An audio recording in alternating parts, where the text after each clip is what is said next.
All right. I think people can hear me. Mic check 1 2 1 2. Quick mic check before we get started. Make sure my volume is up. Headphones is on fire tonight.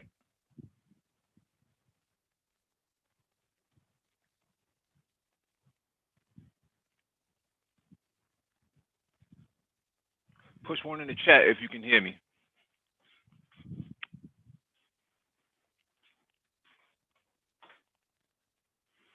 All right, got confirmation. Complex Design, what's going on, dude? Super Triz, what's going on? Willie Little John, what's going on? Yeah, headphones is on fire this time of the night.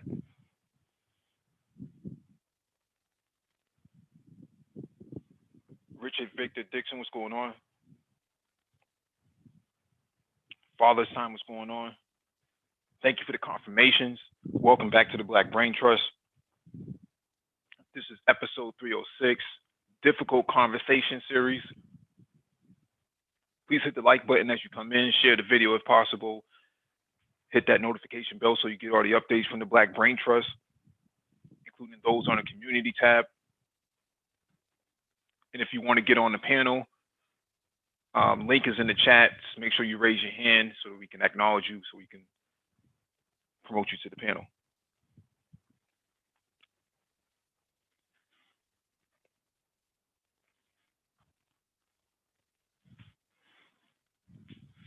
But yeah, we're going to get it in, man. We're going to get it in, man. I talked to several members of the Black Brain Trust offline, and you know, we chop up game every day, every other week or so, and people be bumping their gums about the Black Brain Trust, you know, in terms of like some of our talking points and some of the topics that we cover and some of the verbiage we use. But those cats who talk, they never come through. They never show up in the chat. They just stay on their side of the fence, man. Rainy Woman, good evening to you. And they always running their mouth, man. You know, they have these weird panels, discussions, talking about black men are dominated, male identified women. Shout out to Kendra D. They always seem to have these sort of Luciferian sort of ideals, just about the black community as a whole, ADOS and stuff like that, Pan-Africanism. Now they're starting to talk about Pan-Africanism and what has Pan-Africanism really brought us. Not knowing their history, not knowing about Robert Mugabe, not knowing about the great forefathers and the shoulders that you stand on.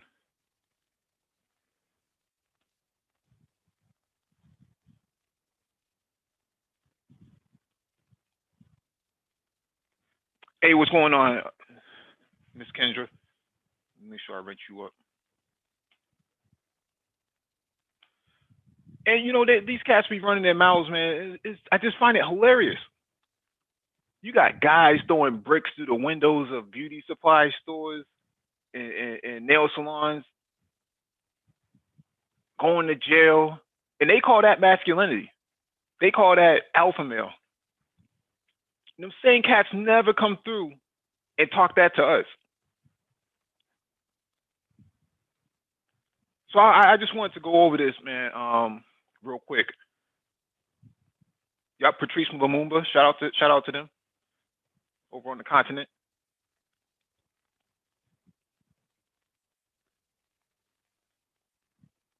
Calling women who support brothers male identified, using all these crazy liberal moon bat sort of terms. For those of you who don't know what a moon bat is, a moon bat is a extreme liberal. They're extreme to the left, leftist extremists. You know, they believe in all that androgyny and you know, changing the letter on your license and stuff like that. All that weird stuff that doesn't even, it's not progressive at all.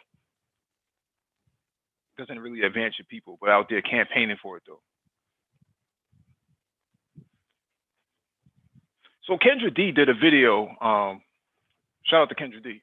She did a video, a live stream about this term called male identified. And it's a very slanderous term used by these, these alphabet groups. And they use that to tear down other women while at the same time promoting, their ideas of women in solidarity. I always find it interesting that they always go after a person's looks, right? A woman's looks, while at the same time wanting to protect their own vulnerabilities.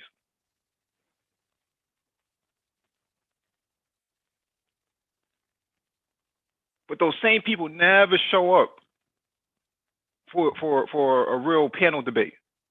They stay on their side of the fence. Oh, your hand is raised. Let me advance you to the panel.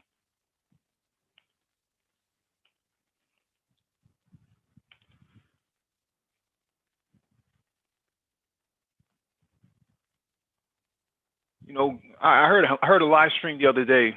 I'm just trying to transition it. Heard a live stream the other day, man. And these same cats are talking about 2053. Where'd they get that from? We the only cats on YouTube that was talking about 2053 for black people. Hey, what's going on, Mike? Yo, what's going on, Complex? Hey, who's talking about 2053? These other guys over there, man. These other guys, right? So they brought out 2053. This was like last week or something like that on the panel, man. They were talking about 2053, and Okay. as if this is some some new shit. Like it's not actual, right? It's not real. And we covered like 24 articles of black ADOS people in poverty, not having access to clean running water, not having stable living standards. We just covered an article literally just a couple of days ago about that sister down in Georgia. Yeah. With the kids. The other article we covered was climate change and how that impacts black people, and how most predominantly black neighborhoods across America are at least 10 degrees hotter than non-black areas in the same city. But these same people will never bring these talking points up. They rather talk about Malik Yoba and all this other stuff, man. Just weirdos, man. Mad weirdos.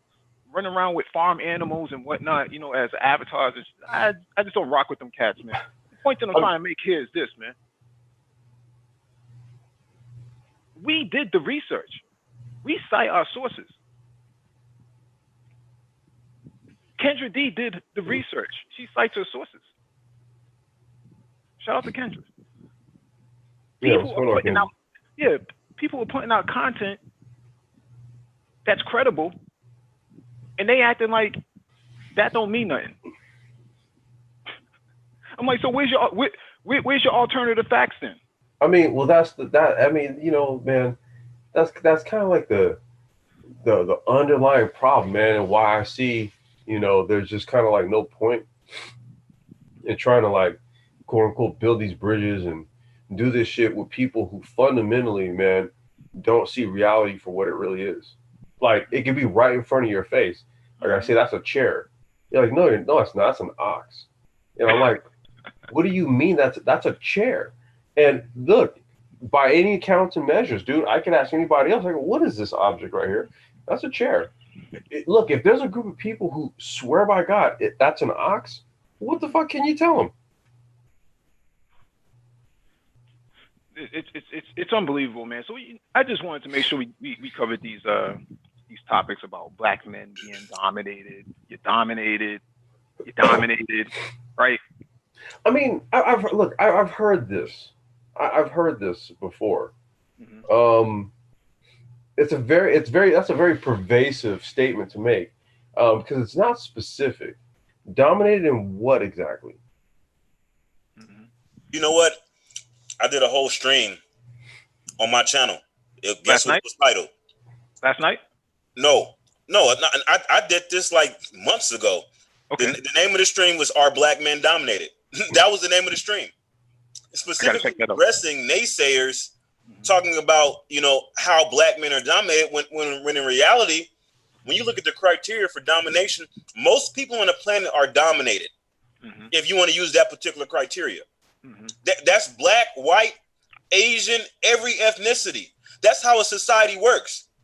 You have a power concentration in the hands of a few, and then you have the other people who just do the bidding of those who call the shots. That's how society works. That there has to be some context to this. This is why it's just to say this kind of shit without giving any kind of context or anything is highly disingenuous. Well, you know why? You know why complex? Because take the analogy you just used. When you say, what is this object? And they say it's an ox, you say, no, that's a chair. And so then you ask Mike V. Mike V says, yeah, that's a chair. You ask me, I say, yeah, that's a chair. Yeah. But then you ask them one more time after we've all confirmed that it's a chair. They say, no, it's an ox. But guess what? Wait till they sit in it, then they'll call it a chair. Mm-hmm. You see, it's a chair when it's convenient to them. Mm-hmm. You see, the whole concept of this whole quote unquote male identifier, but they never actually use such a similar or equivalent nomenclature for the beta male orbiters that co-sign all the nonsense they say. Wait a minute. Wait, can you guys clue me in? Because I don't know if I've mentioned this or not, but I've gone back to regular work. Oh yeah. Well, I'm not fully versed myself. I only hear bits and pieces of some of these panels. You need a bucket just to get through it, man. Just the first few minutes, man. Like male identifier. It's a term that's meant to be slanderous against women who are in support of black men. A male identifier. Mm-hmm. Or male identified. If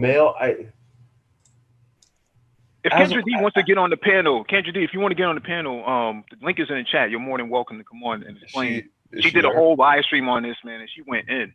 Okay, this is very new. It's an old term, but it's new. See, what they try to do is say that toxic masculinity is, remember we did a live stream about this, intellectualism being the new toxic masculinity. Right. In reality, toxic masculinity is derived from hegemony, right? So when in this country, when have black men ever been in a position to be hegemonic? Hegemonic, never. Yeah, I mean, but to them that happened, right? So you imagine that the Barbadian slave codes started in 1619, and slavery didn't end until 1865. Yeah, and then after that, you had Jim Crow up until 1965. So when was this hegemonic practice even happening? I mean, but then again, see, that's what I'm saying. It goes back to the whole chair and ox analogy, right? I mean, I guess in one view, my gains can be viewed by somebody who may secretly view me as their adversary, as some sort of result of a hegemonic organizing of efforts and collective knowledge and all this type. It's like, dude, where the fuck are you people getting this shit? Oh man. Well, you look at some of the actual diversion tactics and basically try to disenfranchise certain individuals from the conversation. Take, for instance, Kendra D. Yep. You'll see black women consistently comment about Kendra D's physical attributes. Yep. And basically they'll basically antagonize her based on how she looks, but the criteria they're using to basically say that she's ugly, you're basically commenting on features that we generally associate with black women.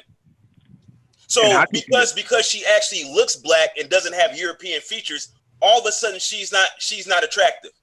But see, they use that. They use that when it's appropriate for them. Now, if it was a male saying somebody from their camp was unattractive, using the same criteria they use to disenfranchise Kendra D from the conversation, then all of a sudden, we hate black women. Right. Like, and actually, Mike, check this out. Mm-hmm. It's funny because I did a stream just on this very subject. One of my first streams. It wasn't actually a stream. It was actually a video upload. Mm-hmm. It was women shame women more than men do. Oh yeah. See, all these topics, I've already discussed it because, you know, when I first came into YouTube, I just sat back for a little bit and just watched. Mm-hmm. I didn't even make videos. I just watched, and I just noticed all the nonsense because it's a lot easier to notice the nonsense when you're listening and just listening and not talking. Mm-hmm. And you see the hypocrisy. And like I said before, it's only when it's convenient for them, then it's an issue. Mm-hmm. Yeah, because the criticisms of Kendra D is all ad hominem attacks. Really, I mean, they never really counted the points. They never really counted her points, and her points are very can be found in any sort of political literature. Well, I was gonna say, I don't think saying anything about a beautiful sister like Kendra, in terms of her looks, refutes any points she made. Well, they said that she was non-select. How could she be non-select? She was married for 20 years. She's already select. Well, this is the thing, right? So we're basically taking a Ron Wills concept, right? Mm-hmm. We've taken something that, you know, he kind of just gave an illustration to an idea, okay? And the next thing you know, all of a sudden, it's kind of like some sort of validated form of like we could use this as a judgment scale. Like I said, he comes up with the concept or the idea, select, non-select. Okay, that's in a context, and that's the reason why he came up with those terms.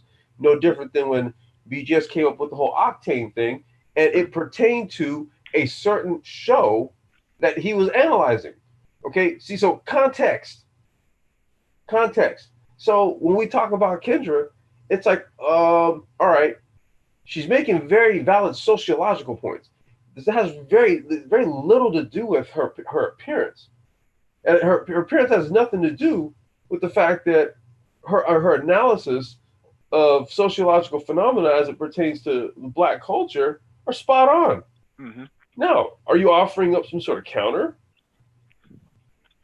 You know what? I've been on YouTube since 2006. Before Alphabet even bought it. There was a woman named Statuess One. I remember her. Yeah. Yeah, she still has a channel up. She created. Actually, let me share my screen real quick so that people can understand what I'm talking about.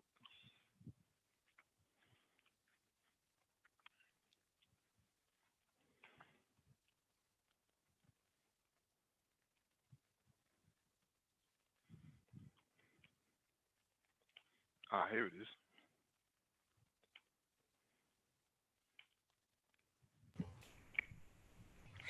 Folks, we have to be very careful about adopting these social memes without giving them, you know, proper scrutiny.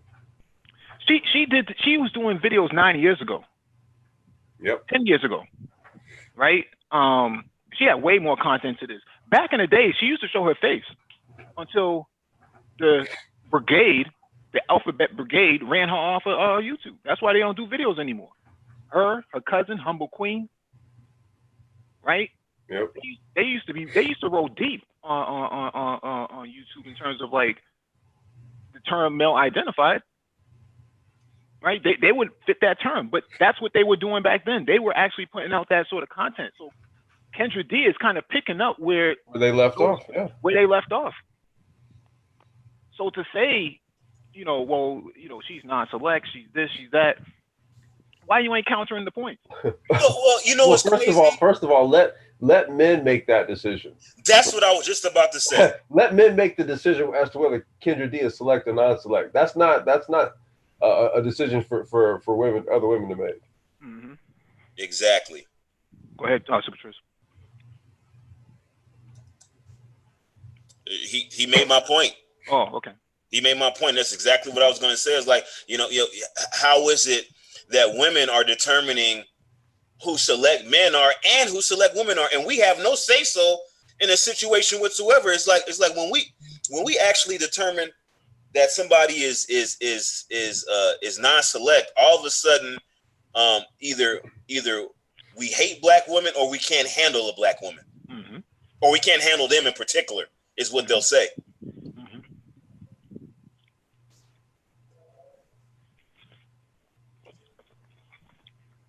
I mean, I really don't have much to say to that because, wildlife and things of that sort are meant to be handled.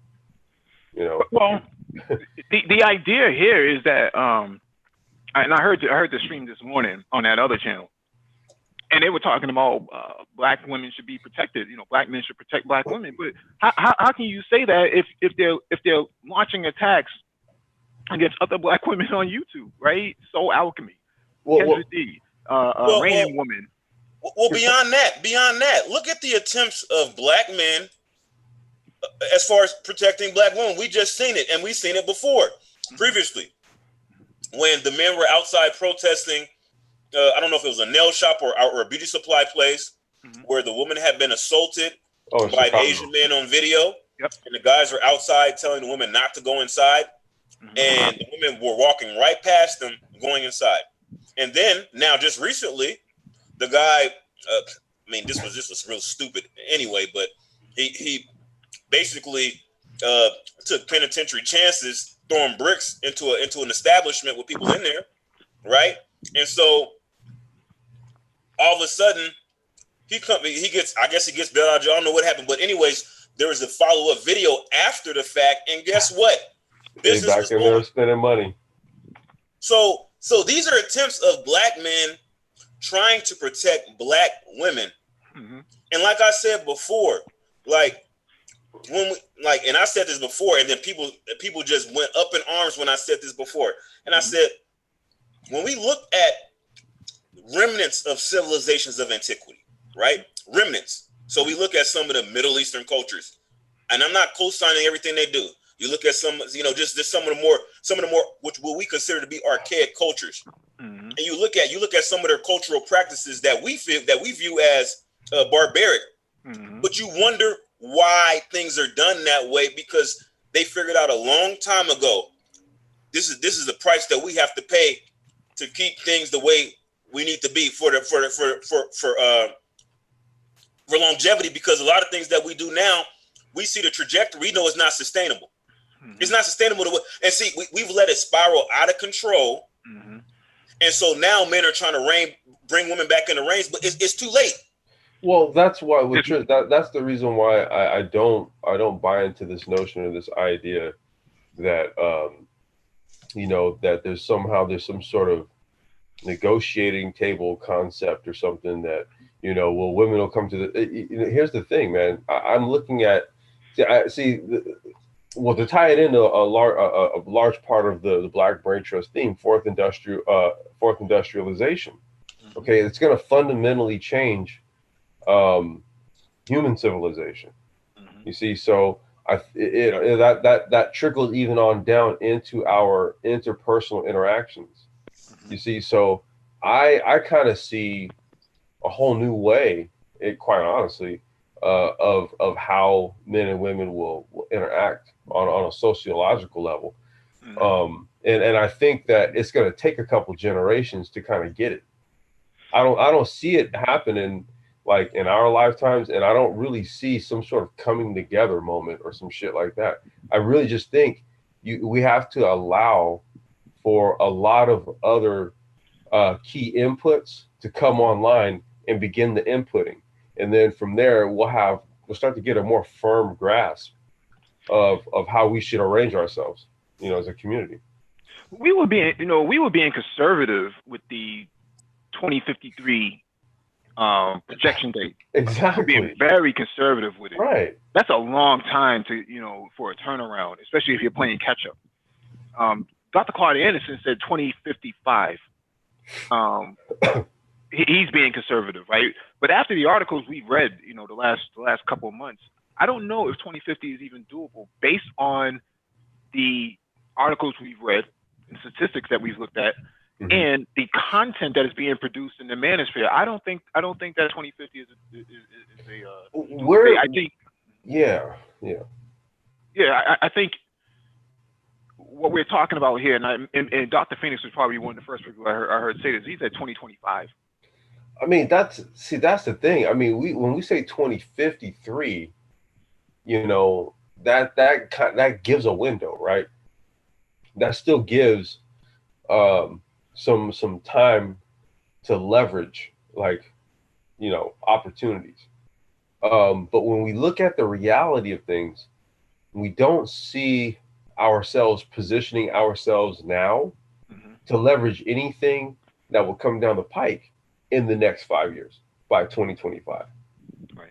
That's the reason why we can say, well, look, we may as well as throw that 2053 shit out the window. I mean, we can use that as a baseline measure. We can use 2053 as a baseline measure.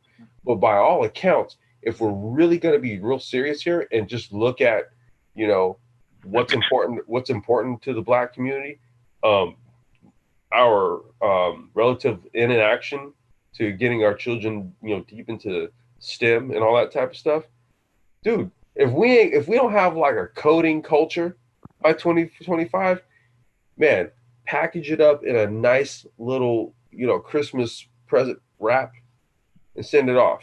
It's a wrap. It's done. Well, not even a coding culture, but a polytechnic sort of culture. Or yeah, but more and more succinctly, yeah. Yeah, polytechnic sort of culture, and we don't seem to really have that, and that's why we did the hip hop as a science series, because you look at the way rappers, MCs put together bars and how DJs they changed the whole entire structure for designing turntables. You know, music in and of itself. Yeah, they were on a different level. Well, I mean, look at it as poetry, right? Mm-hmm. So you look at where poetry was in its inception, and then when blacks, you know, ADOS really took poetry by the reins, and we see what we now know as hip hop. But like, look at the complexity of, say, for instance, battle rap. Mm-hmm. Like, we're talking about some of the most intricate, like I'm talking about right now today, some of the most intricate poetry ever in history. Like we're talking about far beyond Shakespeare, anybody that you can ever think of, and which is good. Mm-hmm.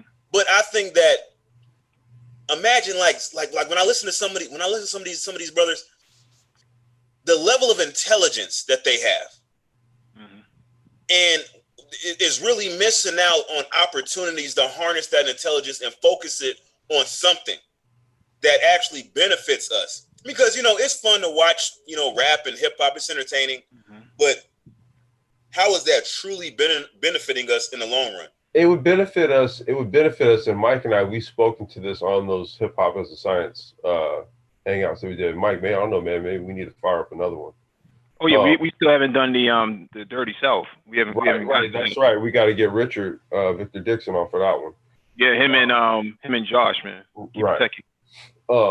But you know, the thing about it is, man, is that we've spoken to this.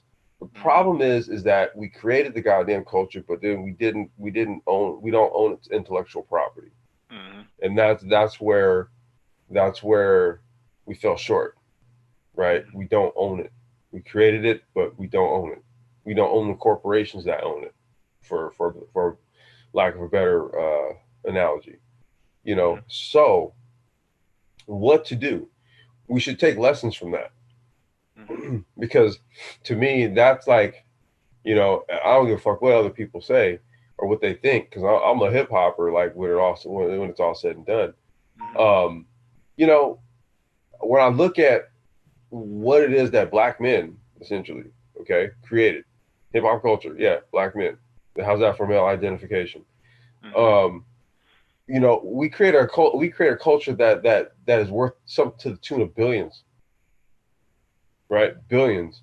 I would even say that since its inception, it's probably grossly generated $1 trillion or more. Easily. Yeah, because you're just talking about the artistic format, but not the actual equipment, right? All of that, everything that came as a result. Yep. How many MPCs? How many TR 808s, man? Dr. Rhythm DR 808s, and just a myriad of Bro, like think about how much shit has been sold because of hip hop's creation. Adidas, bro. Yep. You know what I'm saying? Yep. So I'm just saying, dude, like we did not own its intellectual property. What does this tell me? That means it tells me that we have all the capabilities and abilities in all the world to create something even greater. This time we can just be smarter about it and own the shit. Mm-hmm. Simple as that. But the window of opportunity has already eclipsed us, right? So now, what is the alternative to a polytechnic culture? There isn't one. Well, that's what I'm saying, and some of these guys don't seem to understand that. They seem to, we've talked about this before. The Africans are at the very least, 15 to 20 years ahead of what we consider ADOS. Mm-hmm. We've covered many articles. Even last night, we covered an article about Kenya having these drones, man, that can carry 35 kilograms of weight to deliver medicines and supplies and stuff like that. The mindset is drastically different, vastly different. And when you come onto the manosphere, you just use the manosphere as a microcosm of Black society. You say, what the hell are these niggas talking about? Right. What are these dudes talking about? I mean, you got guys on there talking about women can impregnate themselves. They don't need black men. Women, I'm still lost on that one, man. Yeah, you got women on there who done let white men run up in them, and now they're coming back to the manosphere talking about what black men need to what black men need to be doing out here, and this sort of utopian society that they're trying to create. It's just a whole lot of hodgepodge of weirdness going on in the manosphere, and I hear these talking points, man, about black men being dominated and and whatnot. But how can you look at American history and say something like that, right? The enslavement of Africans for the 200 plus years that they were in captivity, and then you look at post-slavery and what they were able to achieve in less than 30 years. Mm-hmm. Black Wall Street, industrialization. A lot of your inventions that you have today came out from the enslaved Africans, mm-hmm. right? We're talking about medicine, the simple things like a broom and dustpan. Broom and a dustpan and a mop came from all the various crops. Yeah, it came from black men who. Well, I think black culture is that's nice, but what are you doing for me right now type of culture. Mm-hmm. Like we look at just the longevity of rap artists. Mm-hmm. If you're a rap artist at 30 years old, you're old. Like you're an old head. Mm-hmm. Why are you still rapping? Mm-hmm. You have a couple of anomalies, but for the most part, mm-hmm. Your career is on a decline when you're in your mid to late 20s. Mm-hmm. And you look at some of the, some artists in the mainstream, they're performing, having heart attacks on stage, all kind of stuff. Oh, yeah. They're 80, 90 years old still performing. But see, that's that culture. And they for them, you still have relevance no matter what. Like they're not looking at what you're doing now. They still hold merit for your past accomplishments. So that's the problem with being a black male, is because if you do something today, tomorrow they forgot about what you did for them. Mm-hmm. You still got, and in the society that we live in now, right? Our community, mm-hmm. This is a result of black women running it. Right. So the black women have been running the black community. So whatever complaints about the condition the black community is in, they should be looking in the mirror and saying, okay, where did we go wrong? And matter of fact, not only where did we go wrong, perhaps we should pass the torch. Yeah, and the thing is, it, it's true what you say about the ageism aspect in hip hop, because Mick Jagger can go out there as ugly as he is, man, and sell out without any problems, man. Sell out an event without any problems. People are still upholding Elvis, but for us, man, we don't see that, man. It's you're a one hit wonder for all intents and purposes. I mean, people are still trying to knock Jay-Z, for rapping. It's like, who else is better than this cat? That's the reason why nobody cares about what black men who've contributed to society at large, not just the black community, but a lot of what we use today is because of black men. But they don't care about that because it happened too long ago. Well, no, that's not necessarily true. Okay, I'll make a couple of like real world examples, right? So my boy Adrian, so he was doing the soundtrack for the Luke Cage series on Netflix. Okay, and so I think season 1 he had Big Daddy Kane as a guest rapper on there. Saw Big Daddy Kane out in Russia, killing it. Oh, feel me? Okay.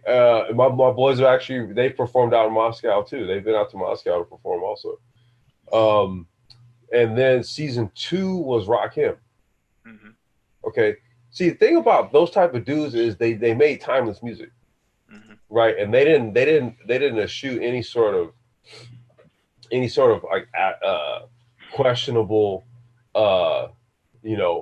black male masculine traits, right? Yeah. They were all at their time, 87, 88, 89, Kane and Rakim. Ask who's the dopest MC. It was either one of them two. You know what I'm saying? Kane was smooth, man. He was so smooth, man. Yeah, Kane was smooth with it. Rakim was a scientist with it.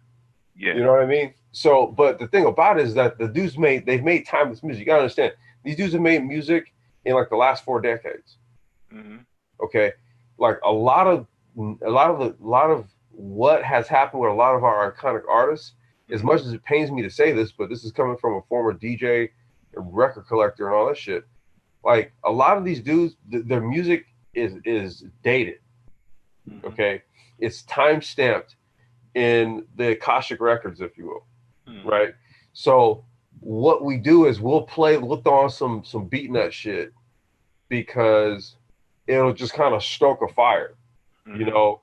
Of like just like a certain time, right? And that those music notes can then identify with a certain time and a certain feeling, a certain vibe, and that's we get that. But mm-hmm. that's the paradox. It's dated. You know what I mean? Mm-hmm. Versus being timeless, which means that no matter what era this dude is doing music in, he's doing music that's relevant and and has a vibratory alignment with that time. We don't have artists like that largely anymore. No, because we've dumbed down the culture, right? I mean, we've dumbed it down to the point where guys are mumbling on raps, and I think right. Lil Wayne was probably one of the first ones with the wobbly. Yeah, he was the first one to just say a whole bunch of shit that made no sense. Yeah, wobbly. I mean, it's crazy, man, because you see this in the manosphere too. Guys putting out content that's like, pseudo-scientific, not really well researched. You can't really cite the sources and mm-hmm. just saying all this crazy stuff, man. Talking about it's not a gynocracy. 80% of your households are down, are run by women. Your political party, which is the Democratic Party, 90%. It's all black women and gay black men. Well, not even just. Let's not use that term, but the alphabet group. The alphabet group makes up the other percentage of it. And then you factor in the Christian church, which is your religious institution dominated by black women. And it just find it interesting that they can't seem to put the institutional pieces together to create a broader picture so that everybody can understand the real authenticity of the talking points, right? The context of the talking points. But that's not that doesn't happen in the manosphere, and the manosphere has been watered down tremendously, man. It's like Natty Ice, man. You know, you gotta drink a case of that just to get a buzz, man.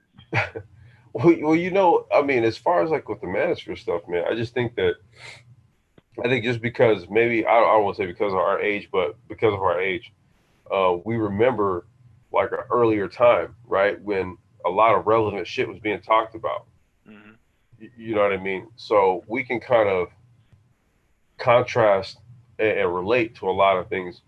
And, you know, when we have a platform to kind of speak on things, we kind of want to address the things that are most pertinent to us and that could give us, you know, a leg up or give us some advancement on things. So, right. Yeah, go ahead. No, I was just going to say, because if you run around talking about black men are dominated, how do you galvanize your men to actually go out there and build a community that's viable, that can be thriving? What would be the incentive for them to do it after you've already wished them? What would be the point for them to do that? I mean, but you know that's the whole thing, man. It's that's what I'm saying. Like you know, let's just kind of take a step back and look at it in a more macro picture. Mm-hmm. You know, when you have that view of your men, mm-hmm. you know that they're being dominated. You know, they're being dominated and all this type of shit. Yeah. You know, it sort of changes the type of social incentives that men try to aspire to attain. You know what I mean? They don't like look. It's because of that type of social rejection, and much in that regard, that most dudes would be like, you know what, fuck it. I'm gonna go out here. I'm gonna get my degree, but I'm just gonna spend the money on me, and I'm just gonna enrich myself. I'm just gonna kind of create the life. Man, fuck all that. Yeah, and that's the sentiment that you end up getting. That's the IBMOR aspect to the new generation of black males. They're already IBMOR coming out of the gate. That's what I mean. These dudes are like, fuck it, dude. 21. I'm getting my passport. I'm gonna go see the world. Yeah, and a lot of people don't realize that black men are in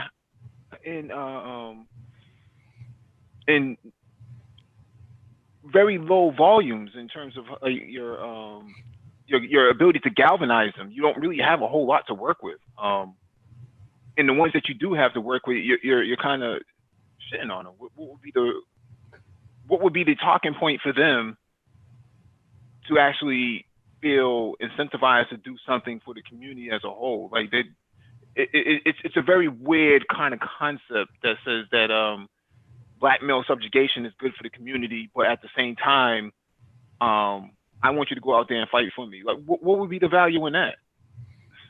I mean, and you know, then my question to that is, okay, what am I protecting you from?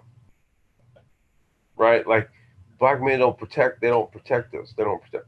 What am I protecting you from? Mm-hmm. Yeah. They want protection. Mm-hmm. From situations we warn them not to get into. Like these guys is telling them, don't go to these establishments where you're not respected. Mm-hmm. But it's like, how can we protect you? That'll put you in precarious position. You mean that type of thing? You said what? I said, or things like, don't mess with men that'll put you in a precarious position. Yeah. Stuff like that. Protect you from the very thing that we kind of give you the common sense the common sense advice on, protect you from the fact that you're going to go against that. I mean, okay. or situations where men attempt to define manhood, mm-hmm. but yet women determine we determine what select is, and then when they have negative outcomes, mm-hmm. then who's supposed to actually pick up the pieces? See, this is the problem. It's like we can't protect grown women who refuse to be protected, mm-hmm. in any regard. Mm-hmm. Is it your inherent responsibility, Mike or Super Triz, to do that? Yeah, well, apparently it is. You know, there's some YouTubers that think men such as myself, men such as Mike V, should be pursuing single mothers and saving them. Where's the men that they had the babies with? Probably sitting on the panel, with farm animals as their avatars. I mean, it's pretty fucking amazing to me that guy, right? He's always just some sort of shadowy figure that no one ever brings up. Oh yeah, he's south of the border, Yakila Taco Bell, sombrero on his head, flip flops on his feet, chilling. Talking about being pro-black in a non-pro-black country. It's unbelievable, man. Huh. Interesting. Because I was Anti-Garb and I, we were having a discussion. I think this was last Saturday or Saturday before. And, I said, look, you have this guy, George Macon, he was making the rounds, on the whole, you need to get with single mothers type of thing. Mm-hmm. And I thought about it. I said, wait, I think this dude's on the record as having like some baby mothers or something, right? Mm-hmm. So I said, well, essentially, he's basically, he's espousing this whole notion of like, dude, take care of my kids. You know what I mean? Like, yeah. And I'm kind of like, okay, well, wait a minute. Now, as a single dad, mm-hmm. I know that there will never be a time where there'll be another man taking care of my child. Right. I think it's pretty fucking unfair to try to guilt trip me into taking care of your kids. Right? What I'm like, okay, there's a man who actually created that child. I think we should maybe don't do it, Complex. Well, hold on. Don't do it. No, we can do it. Here, this is the Brain Trust, dude. It's not a problem, right? It's not as if any of these people are gonna come over here onto this channel and have a healthy discussion about these types of things, right? It never does happen. So when you say don't do it, it's like, why the fuck not? I'm saying do it, but I'm just saying don't do it. No. Yeah. But the thing is, the whole point of marriage is supposed to be the merging of economies from one family to another. I mean, that's really the whole purpose of it. But in these sort of forums, these platforms that you see around the manosphere, they're pushing marriage as a come up for a certain individual. Yeah, securing the fucking bag. Yeah. Look. I'm like this. If you ask me, you wanna fix like the single mother shit and all that type. You want to fix it? Here's what you do. Mm-hmm. Anytime a dude produces a child with a woman, he has to fucking not only marry her, but she has to live in the same house as him.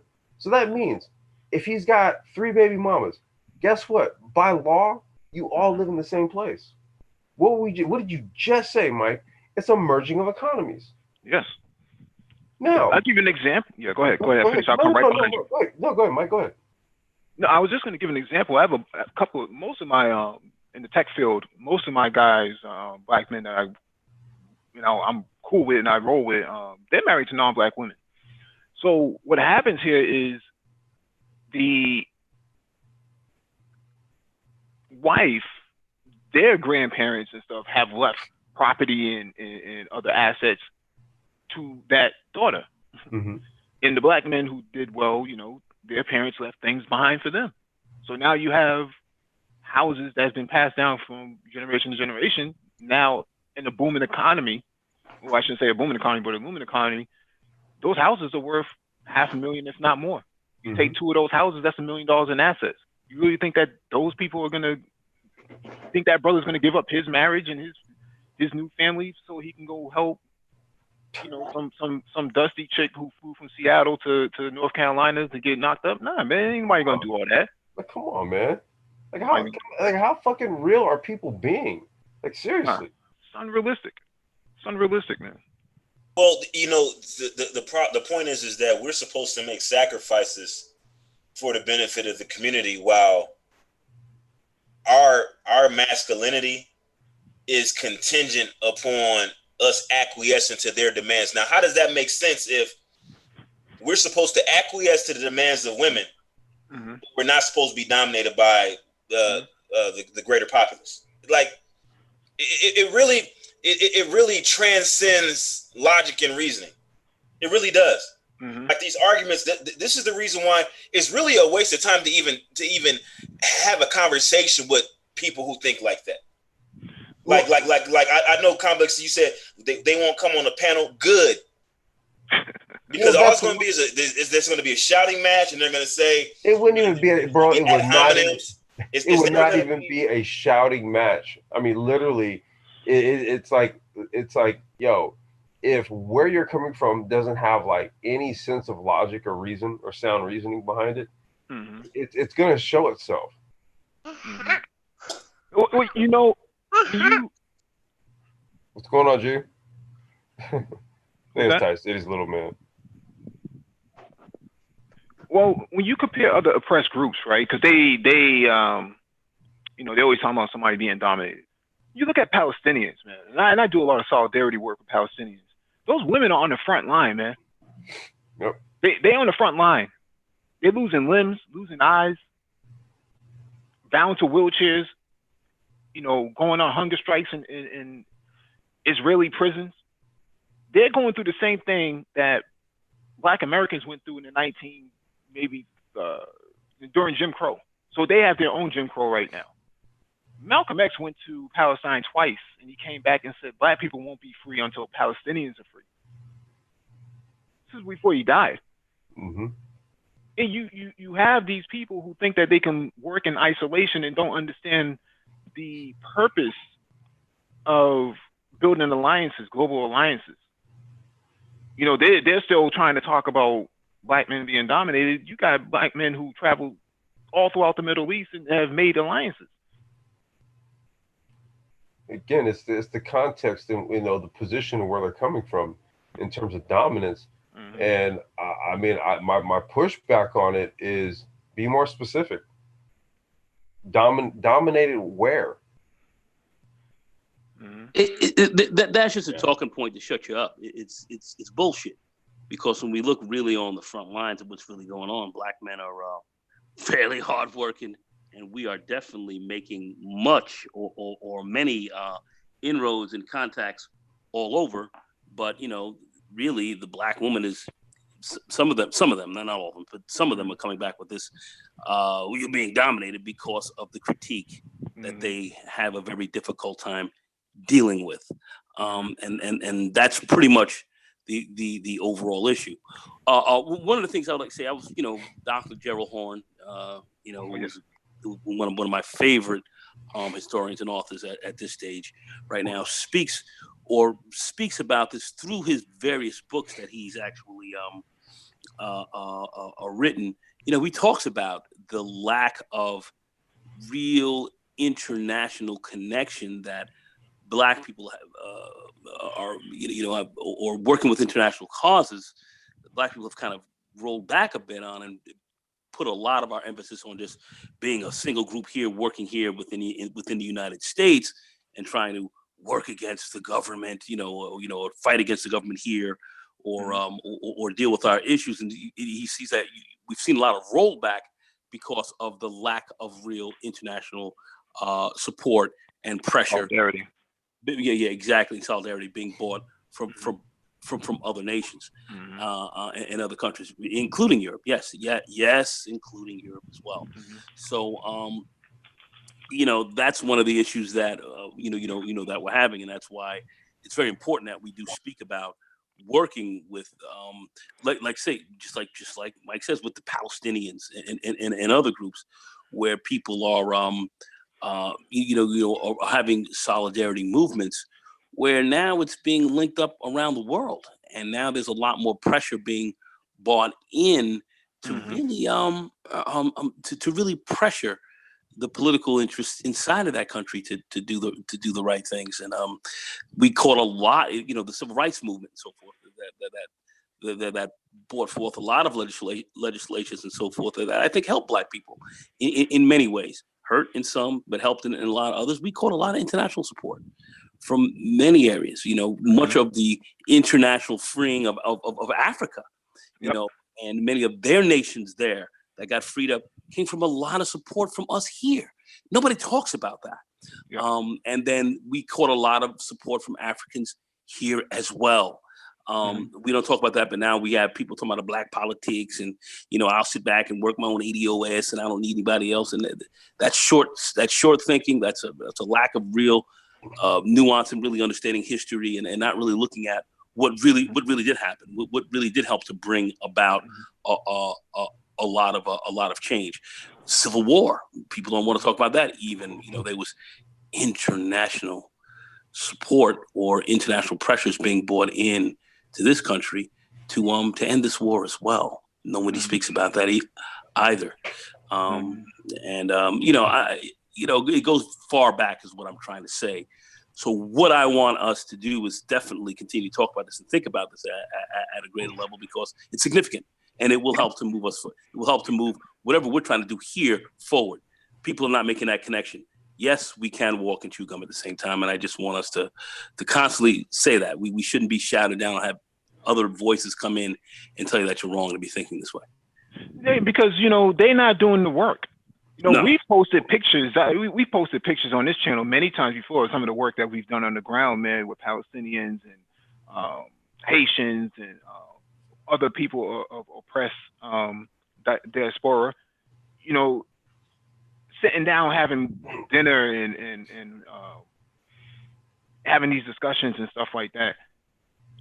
Those people are really putting in work. And you look at Hamas, a political paramilitary wing within the Palestinian movement, have seats in office and have a paramilitary force of 30,000 dudes ready to go on any given time. Soon as the Israeli military comes in, they don't even like going into Palestine on foot, because they get, every single time they go in there, more and more of the Israeli soldiers get taken down. So it ruins the morale of Israeli soldiers, because you're going up against a group of people who have nothing else to lose and a whole lot to gain. But you see, that's a great point you bring up there, Mike, because politically, I think it's coming to a point now in Israel where they see that that battle is lost. They're starting to see that this battle is a losing one. That they, and they're getting more and more international pushback from what they're doing, especially with the settlements and so forth. And some of their former friends or friends of them are now looking at them sideways in some of what they're doing, because it is affecting them internationally, and it's a losing battle for Israel with respect to this Palestinian issue. It is one, and they know it. And that's something that they're trying to fight against. That's why you see Netanyahu and them making some of the moves that they're trying to make. They understand this. They're kind of on the losing side of this, even though they lie to their people and say, we're going to continue to expand the settlements and we're going to do this and we're going to do that. They know they can't. They know they can't consistently do gentrification over there is no different than gentrification to black people in America. And you look at Syria, and we follow geopolitics a lot. You look at Syria, some of the strongest and most effective paramilitaries in Syria and the Syrian war has been the Palestinians. Yeah. Israel is losing this. They understand it, and there's more international support that's coming on side of the Palestinians. It's not from a revolutionary perspective or trying to hurt the state of Israel. It's real more political and economic, and we should be definitely involved in that. I know there are those, what are you talking about? That's not our fight. Well, it is. It's about a few years ago, I know here in New York, there was this big protest in favor of the Palestinians when it comes to this Palestinian-Israeli war. And this was my first time in my life I've seen, demonstrations in favor of the Palestinians. And this was back in this protest happened back in 2012. So as far as the Israeli losing this battle, as far as their image is concerned, it's they've been losing for years, in my opinion. They're outnumbered. They're outnumbered. There's too many Palestinians within Jordan, because remember, 80% of Jordan is made up of Palestinians. And the rest of the Gaza and everything else, they outnumber the Israelis. But when we talk about social justice and things like that, you got guys in the manosphere who sit behind the keyboard talking about bitch nigga this and fuck boy that, and I'll cook you and I'll eat you alive like a cannibal. It's like, yo, dog, like, you got to step from behind the keyboard at some point and really put some boots on the ground and take off them flip flops that you hanging around in at the border of the country. They're not going to do that. It's a lot of talk, and that's just where you are. It's not. Most of this is not even worth even arguing over. I'm with them. That's why I don't engage. I don't even engage in those conflicts anymore. It's useless. I'm sorry to change the topic, but for those of you that's into sports, I just got this article that Antonio Brown has been accused of sexual assaulting his former personal trainer, and this is like breaking news right now. Oh man, Yeah. we'll follow up on that another night. But thanks for the host. Yeah. They cover brothers like crazy. They cover like brothers like crazy over some ass. But as a patriot hater, it put a big smile on my face. But what's going on? Yeah. But the point here, man, is that this whole black men are dominated. People don't know their history. This society doesn't move without black men. Innovation doesn't move without them. The big piece is that the media, the biggest piece that we really want to talk about is from a black male media perspective, of which, we haven't really properly developed. We're not telling our real story, and that's the real issue. And that's the real issue here. And that needs to be elucidated a great deal more. Many of these deleterious black females who are out here saying this are highly defeated themselves, are incompetent, stupid, short-sighted, vicious, ignorant, fucked up, and reprobate.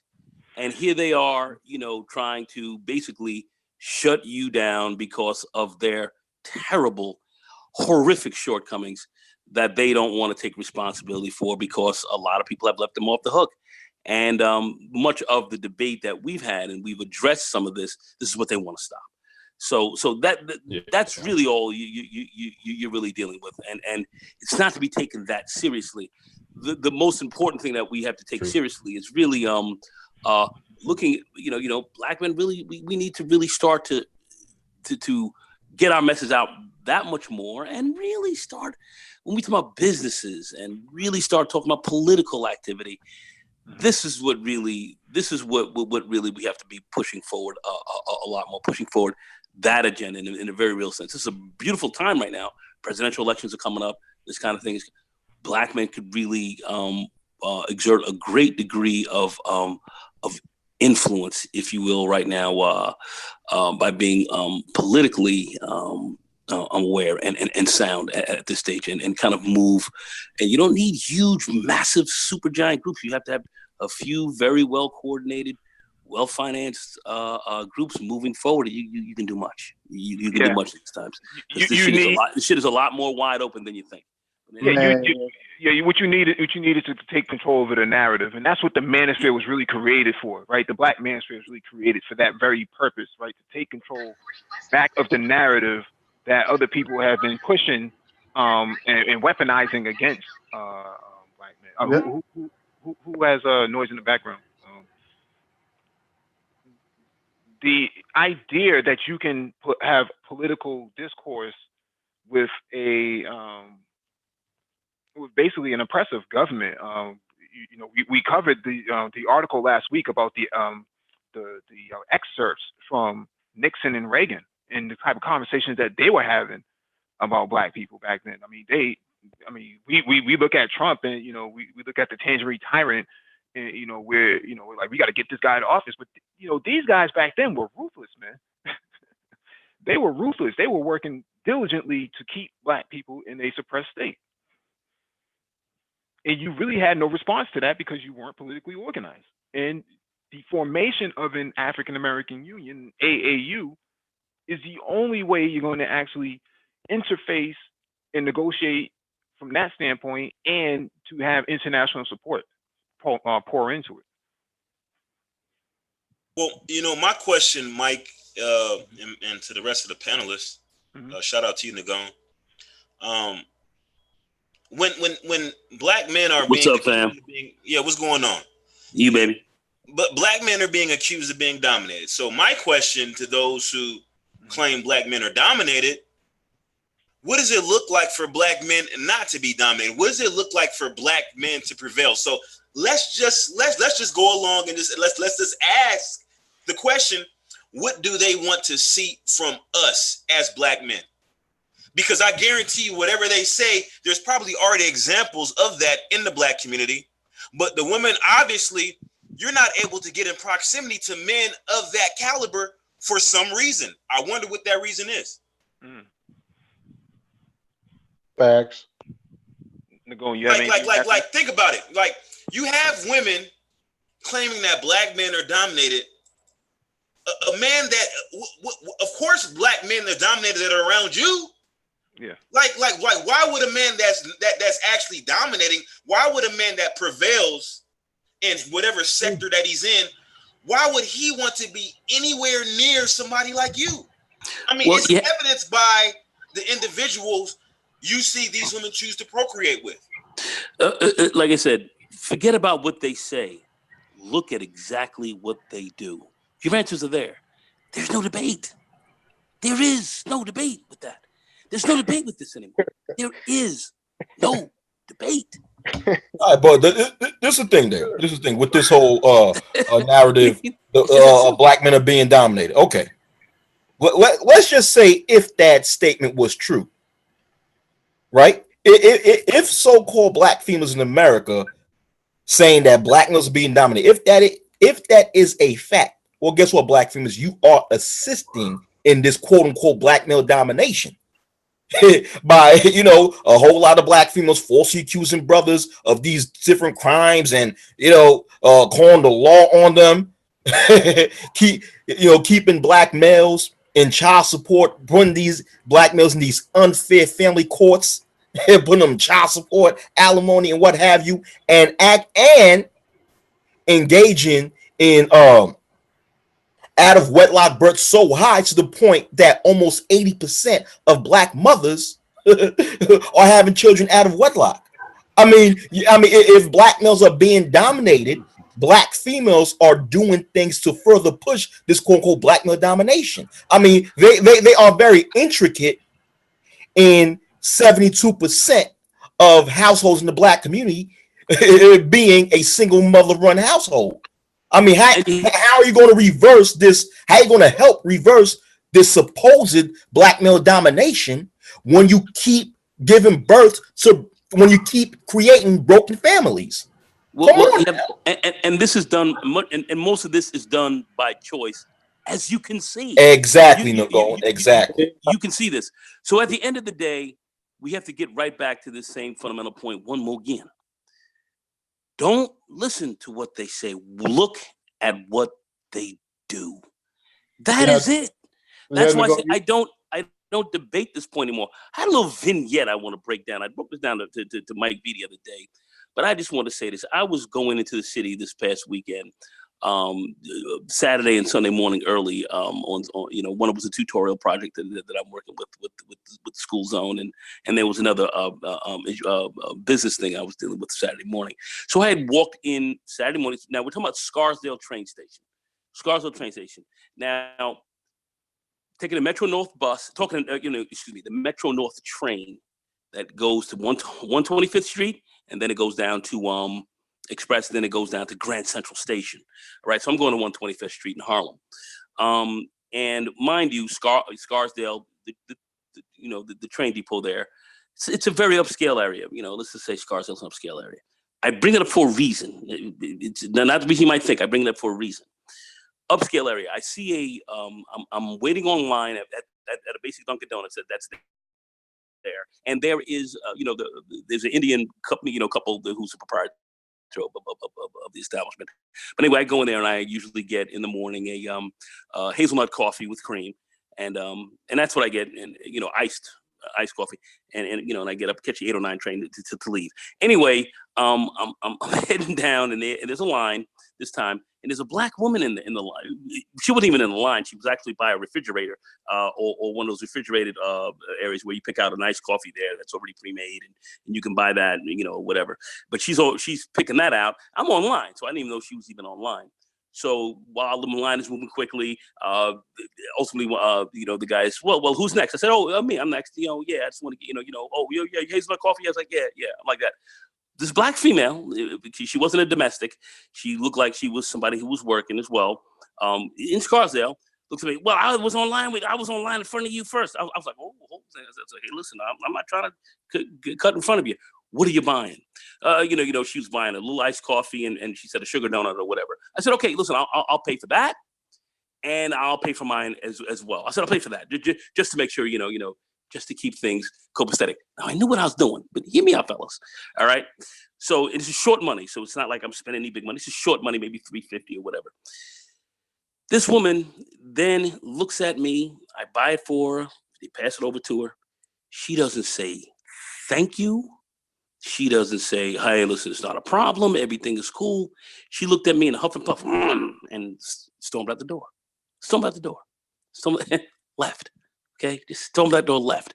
Okay, the white folks looking, everybody else looking. She just stormed out the door, left. I said, okay, got on the train. Kind of forgot about it, was doing my thing. Come back the next morning. Now, this is the key thing. The next morning, I'm getting on the train. Again, it's 8:09. Sunday morning, I'm doing it. Heading down on 125th in Lexington. Nobody's in the place this time. And the Indian proprietor, I'll try to get his accent down as best as I can. He's like, I feel so sorry for you. I feel so sorry for you. I'm like, I felt so sorry for you yesterday. I felt so sorry for you. I could not believe just how disrespectful that woman was. I couldn't believe it. This is so terrible. Oh my God. And he's talking to me like this, right? I'm like, oh shit, damn. So then his wife looks over me. She's like, oh, she's shaking her head like, man, what is this all about? What was this all about? Basically, here's a guy in a a Dunkin' Donuts, and there's many people who come in throughout the day. This guy waited for me to come in the next morning to address this issue. So I looked at this hoe, and I saw what you were dealing with. You were gracious and so forth, but this is what she met you with disrespect and scorn. This is how she looked at you. These people Indians, they come from a Hindustani background. There's a whole philosophy, culture behind it.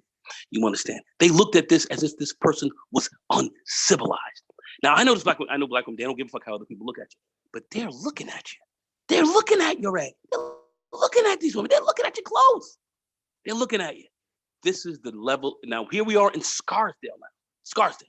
We're not in the hood, if you will. We're not in some, in the ghetto, if you will, to say, well, the only ghetto woman is supposed to be a decent black woman. This is the kind of attitude she had. This is the attitude she had for me. And I did nothing. I did nothing to this woman. I figured it was going to be fucked up, but that's what I did. And that was what I got. That's what I got. That's the take-home message.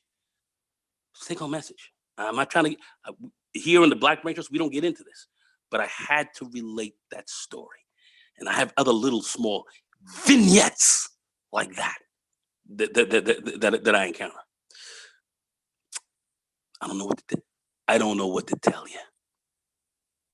Well, she obviously wasn't male identified. No. I'm late to that party. What does that even mean? Male identified? Yeah. Oh man, you got to see Kendra D's live stream, man, to really get a clear understanding of the breakdown of that. But basically, women who identify and empathize with the plight of black men, right? So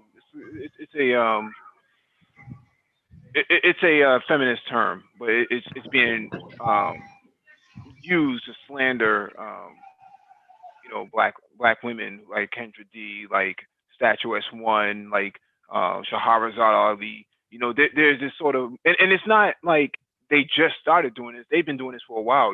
There's an interview with Shahrazad Ali on YouTube, and she talks about that when she used to have her lectures, she had to get security at her lectures because she was being threatened by the same people who were coming after Kendra D. They were threatening her life. So they would show up at her lectures and they were, what they were going to do to her in order to keep her silent and to censor her. This is a serious problem. This is a serious problem. This isn't like, someone playing on your phone, calling and hanging up. These are people talking about, we're going to show up, to shut you down. Oh, okay. Saw what happened. You saw what happened with Nagone. Allegedly he supposedly cut this woman in line, and Hoopla jumps out.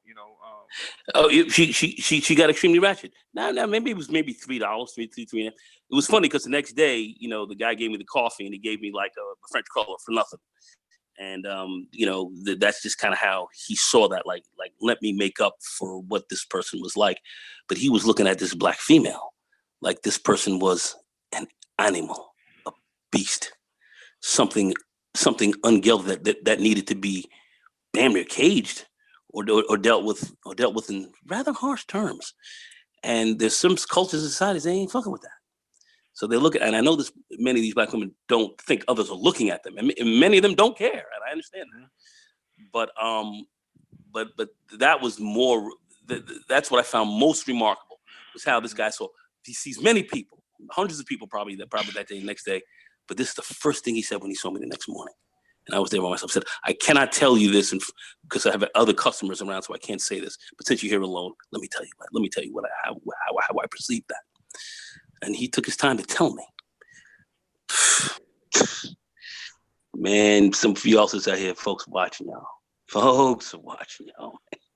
There's like certain businesses that are no longer go to. Oh, did I interrupt you, Nicole? I'm sorry. Nah, man, go ahead, fam.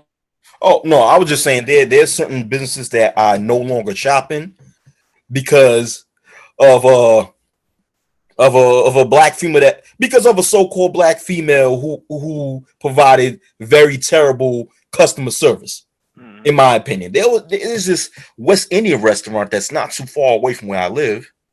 There was a time where this female at the counter, she had her back turned. She was like it was my turn to order. She had her back turned and she was like a few feet away from me talking about next order. So I told her, can you turn around? To me, it bothered me because I don't talk to people with their back facing me. You face me face to face. So I was so bothered by it. I said, turn around. And she ignored when I said that. She said, next order. And then some female dog behind me said, go order. I said, you know what? I'm out of here. I walked out. I never shopped there again. I had an issue. Certain things I just have an issue with, and I have a big issue with bad communication. And I never shopped there because of that. And it's sort of in my mind, it seems as if so-called, it doesn't seem, it is apparent that a lot of black females have zero common courtesy towards their male counterparts. But no, it's not common courtesy. My brother, it's not common courtesy. They ain't feeling you like that. She don't have to feel me. She don't have to like me. That's enough. I think what Nagone is saying is that if they already dislike you, then the customer service is going to follow through with. This was I'm telling you at this Dunkin', this was a random black person, random black woman. I never saw this person before. Random, just a random person in Scarlet. Never met her before. But she wasn't speaking with the heavy Haitian accent or Jamaican accent or anything like that, where that would tell me that she's probably a domestic. This wasn't that. Okay, so this was a random arbitrary person you just pulled out of a let's say out of a random group, and this is what you pulled out of it was a snarling, nasty, reptilian type of attitude, and that to me means, well, if that's just haphazard, I can run into that very quickly. Then that's probably rather pervasive. Yeah, but my thing is inside the group. Nago, I get what you're saying as far as the person serving, she was not feeling me like that, and when she just disliked me. But the thing is, people have to learn how to separate their personal feelings from you and whether or not to give you good customer service. You know what I'm saying? I know they can't, but that's why I'm saying that, because I'm not. When I go, held to that standard, I'm not asking for anyone to like me, to favor me, to love me. Show me respect. Show me customer service when I come and shop in your establishment. If you can't do that, they can't. That you shop. They're not being held to any standard because that person won't get fired for that. They won't get fired for that. They won't get fired for dissing you. They won't get fired. Man, they ain't gonna happen. So where is the consequences for that? If there were consequences, there'd be something different. But there are no consequences for that. They're not being held to any accountability for that. There's no accountability at all. Well, the consequences. Just let me say this very quickly. That's why an Indian guy came up to me. Indian people, another group comes to me and looking at me like, almost like, what the fuck is wrong with your people? What is wrong with y'all? Why would you have some woman here like this? And why would you even give her any respect? Why would you even respect that? Basically, terrible. Yeah, put some respect on the Goon's name, man. The butter leg. Put some respect on it.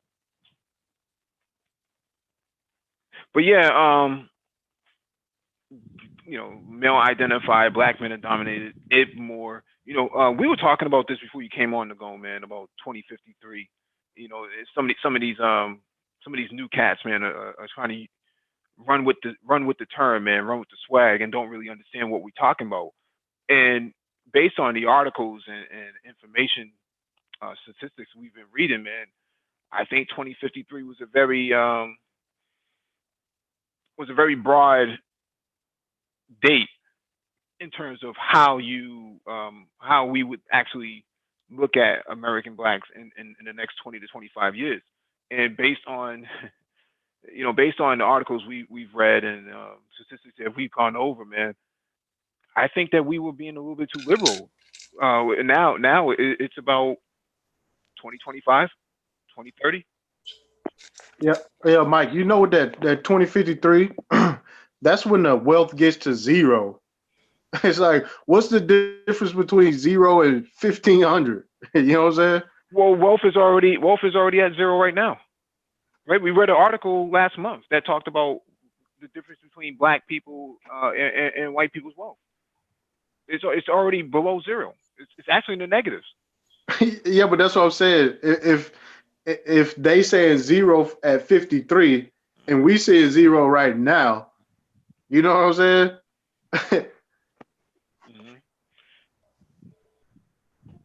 Well, that's the 2053 is fundamentally what people don't understand. It's basically here. What we're talking about is trying to reverse certain types of trends to really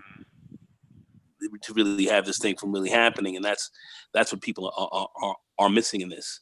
And we could turn things around very quickly. If I can look at China itself, and maybe I'm taking a big example where 40 years ago, they were a country of starving people and literally, in some respects, a giant third world country in many regards. Deng Xiaoping and his crew came in and turned this thing around in a generation. And we haven't seen this literally, from what we can see in all history, we haven't seen this so far right now in the history almost of the human species. Where you're looking at literally close to 100 almost million people being pulled out of abject poverty. We haven't seen it, so and that's through policies. So I believe that we ourselves, if we formulate certain types of victorious policies for ourselves and our community, we can turn this around very quickly, very, very quickly. But you have to separate though. Oh, do you have to separate? Oh, there's there's going to be a certain part of that that has to happen as well. Of which we can get into a whole conversation, and you and I know. I'm just giving an overall broad sense, but it's certain levels of separation going to be a part of this. Yeah. Unfortunately, yes. It's going to be two groups. That's my theory. I mean, the problem is that you can't have a group when they're committing masculinicide against men, masculinity. They're removing the actual thought of a productive black dude from the cosmos with their wombs, and they're using other black men to help them do it. So if you don't separate from this cancer, it's going to become metastasized. Now, once you build your new community, this is when you drop that dome. Nobody in, nobody out. If you're born between these years and these years from these families, you got to stay in there. You can't leave. That's the way it's going to have to come down, man, because at the end of the day, there's really nothing you can do when the problems far outpace the solution. I mean, outpace it by a long shot. I mean, people who can graduate high school is becoming rare. Yeah. So, yeah. That's what you got. I mean, I think certain things can be turned around. I mean, I believe once again, I'll just keep it very simple. We'll keep it really to a policy perspective, and I think this is about policies for us.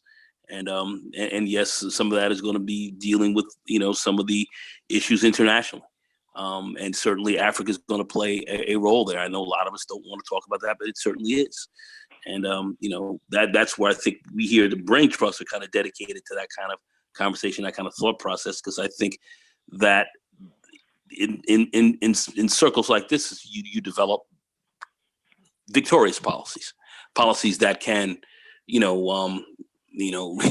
really help to take us forward, or at least have actionable information that people can move on with, which they can act on and help to improve themselves greatly. We have to be about that. And I do see it going on. Like I said, doing a real nice tutorial program Sunday. And, I see, why I have some hope is I see that we got people who understand this, who are the educated lanes, but yet here they are in Harlem, if you will, and they're educating some of the smartest kids in the country. And here, these are kids who are coming out of homes that don't necessarily have extremely well-educated parents, but yet the people are smart enough to at least understand that they have to get their kids into certain kind of programs that are going to help them. This is there. This is going on right now. I'm right in the thick of it. So I'm looking at this and I'm saying, wow, there is some level of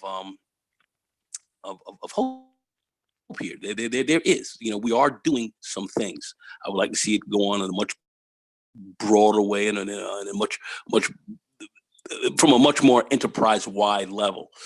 And how we're going to be able to do that is really up to question. But I see a lot of people doing a lot of talking, a lot of screaming, and who's married to what white woman and who isn't, and all this kind of stuff. And I ain't got time for all that idiocy. It comes down to what are we doing to really help ourselves move forward. I don't care who you're married to at this stage. I'm sure in the past I thought about that. That's insignificant now. It comes down to how we're moving as a group and how we're helping one another to kind of get to our next levels. I believe education is at the forefront of this. Education, real estate, business. This all has to be developed. We talk about that here, and that's something that we really have to continue to develop. Our institutions have to be developed. We have to develop them. 2053 is not that long away. We can turn things around quickly if we think properly and we act. That's just how I see it. And I think the events that are going to be coming down over the next 10 years or so that we're going to see here in this country are going to force us to do certain types of things. Are going to force us. That's what I believe, because we are going to have a much stronger reaction against us in this country as I see this thing turning more right before it goes out. So I think we're going to be forced to that. That's actually what I believe, but that may be another discussion. But anyway, you guys go ahead. Well, you let these momos tell it, with their flip flops and their sombreros. They'll tell you that it's the street guys that's going to save the community. The guys who can't read, can barely read a horoscope. Can barely. It just blows my mind to hear the guys who sit behind a keyboard are going to be the saviors, and the guys who putting in work on the ground are going to be non-existent and non-relevant. And I see a whole lot of support, financial support, going to these guys, and no financial support going to the brothers that's actually doing it. Well, Mike, a lot of loudmouth street guys ain't gonna do shit, and they've never done shit. So what? Let's be frank about it, okay? Let's be frank. Let's be frank and subscribe to it. Shout out to him. Oh, let's be frank. Oh, shout out to Let's Be Frank too, man. Where's my brother? Shout out, Let's Be Frank. Go ahead, Mike. Go ahead, MOT. But Mike, they did save the community. Now we need to stop them from quote unquote saving anybody else, because this is their track record. They're like Bizarro, who think they're about to save the city. Like, hey man, you got to be able to just move away from this, because if that's where all the infrastructure is going to, you got to let those people mount up on one side and just do the complete opposite, 180. Find who you can and build elsewhere, man. That's where we at right now. Because all of these people who are now talking about how community minded they are, the loudest of them, we know what they were doing 20, 25 years ago. They were destroying the place. Oh yeah. And now and now we have to sit here while they talk about how now they're on Team Blackness with nothing to give, totally expired, and they still don't have not a shred more decency for the same people who they didn't have decency for back in the day, and they expect these people to actually come and save them. To the Gomes point, last night, people was worried about where this dude's money was going to go when he died, but nobody really cared about how that dude was treated when he was alive. That was never part of the conversation. Who are you referring to? Who are you referring to? Last night about this O'Shea show. Oh, we had, yeah. So it was like the people who are quote unquote community minded. They really didn't care about the guy until he was dead, and then they was worried about where his resources was going to go once he died. Now, not before he died, but after he died, who he was married to, and all that kind of stuff. Now, the same group of people would have never taken that guy seriously, but now they're super concerned about the guy as soon as he marries somebody of a mixed race. What guy is that? Which guy are you talking about? I'm talking about the discussion last night on O'Shea's panel. Yeah, I listened to that. Hang on, I know exactly what you're talking about. Yeah. People support him. This buddy who bought the Weather Channel. Yeah. Okay. You call Byron Allen. Okay, all right. Yeah. So the people who claim to be community focused didn't really care about Byron Allen until he quote unquote married somebody who they didn't like. Now all of a sudden they don't like the guy. But at the end of the day, these same people would never take a Byron Allen seriously. You know? Right. And guess what? He probably would have stayed if he was treated with a level of humanity and decency. It's almost like they want to sweat you out. And then at the end of the day, you're supposed to make this big deposit in favor of them when you're at the end of your life. Like, what is that? Who thinks that way? Yeah. I mean, they've made being pro-black for black men contingent on black women being with black women. But for black women, being pro-black just means being a black woman, and that's it. There is no cohesion with black men that is necessary for your integrity. It to me is almost a black female talking point. I mean, I hate to say it, it's a black feminist, it's a black female talking point. But it's men making these points. I can't get into that when we're talking about putting people boots on the ground, supporting people's educations, putting millions and millions of dollars into ideas and so forth, and then you've got people here talking about who you're married to. I can't really deal with that level of argument seriously anymore. That to me is not to be taken seriously at this stage. Others can if they choose. That's fair enough. From my perspective, I can't take that seriously. Yeah. In reference to, I think Mike was pointing out how, a lot of people on YouTube, the one with the loudest mouths, they get the most support, and the ones who actually putting boots on the ground or who's trying to get boots on the ground get the least amount of support. But you got to realize that a lot of the audience that watch, so-called black YouTube, they're watching for entertainment purposes. And we should know how so-called black people are when it comes to entertainment. They'll put in their last dollar to fund and finance entertainment. When it comes to just being entertaining, they'll support you. But when it comes to being substantial, they won't support you because that's considered boring in their minds. It's boring. When you're being substantial, when you're doing actual work on the ground, you're boring. It's not entertaining them. It's not making them laugh.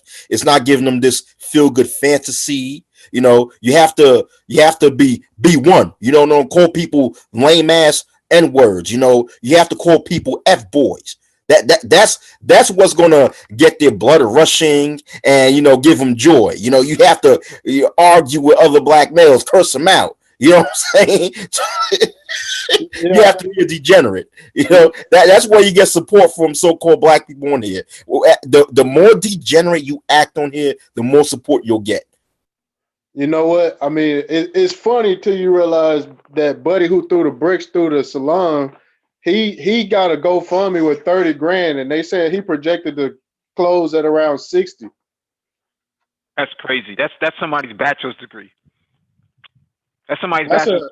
Literally, if at a D4 school. Summer programs for children, that's a lot of, you know what I'm saying? A lot of mentorship. That's a whole lot of everything. It's crazy. You know how many laptops I can buy with that and teach kids to code or cybersecurity? I mean, absurdly. Don't matter because it's going towards legal fees. It's going right back into the same system. when that idiot threw the brick in that building in Chicago, it was entertaining for people, so they funded. It was entertaining. If people want to support that, go ahead. They're more serious folks that are looking at things differently. They supporting it. Yeah. Of course. There's some women out there saying that they won't want to. They'll want to think about this, fellas. They want to bring this guy into their house. They want to house him, clothe him. He gonna get some pussy. He gonna get a fucking place to eat. He gonna get a place to stay. No job. But here he is, getting donations. This is what a lot of these sisters are going to support for that. Think about what I'm saying. Just think about that. You want to bring? They want to take him into. About that. And you know what? Like Nagone was saying, you know what? If that's who they want to support, let them support it. You know, if they want to bring a guy like that to their little, Section 8 apartment, let them, and watch him throw a brick in their window after an argument.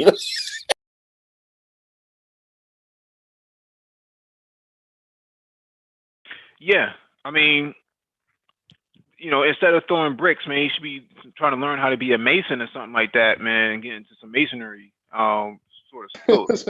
Construction. Yeah, man, do something better with your hands, man, rather than to do some do the right thing, throw a trash can through the pizza shop window, man. It's unbelievable that there are women on you in the manosphere who were saying, "I would financially support this brother." But who's that? And what's happening here is the brothers that are putting in the most amount of work, man, on the ground. Look, we covered brothers in Africa who are protecting rhinoceroses and elephants and stuff like that, using blockchain technology and drones to keep the white European poachers from coming in. Those type of guys don't get support, man. They got to do everything, sweat equity. And yet, this guy gets 30 grand, projected to get 60 grand. You got people getting super chats and all that stuff over the chicanery. And then these same people want to sit up here and talk about building a society that's going to be, wealthy and upstanding. There's nothing upstanding and wealthy about what you're talking about. I think personally that we're 7 minutes from midnight from having an actual civil war. I think that the civil wars that you saw in Africa and that you see now in Libya, warring factions going against each other because they can't agree on certain ideologies and political views.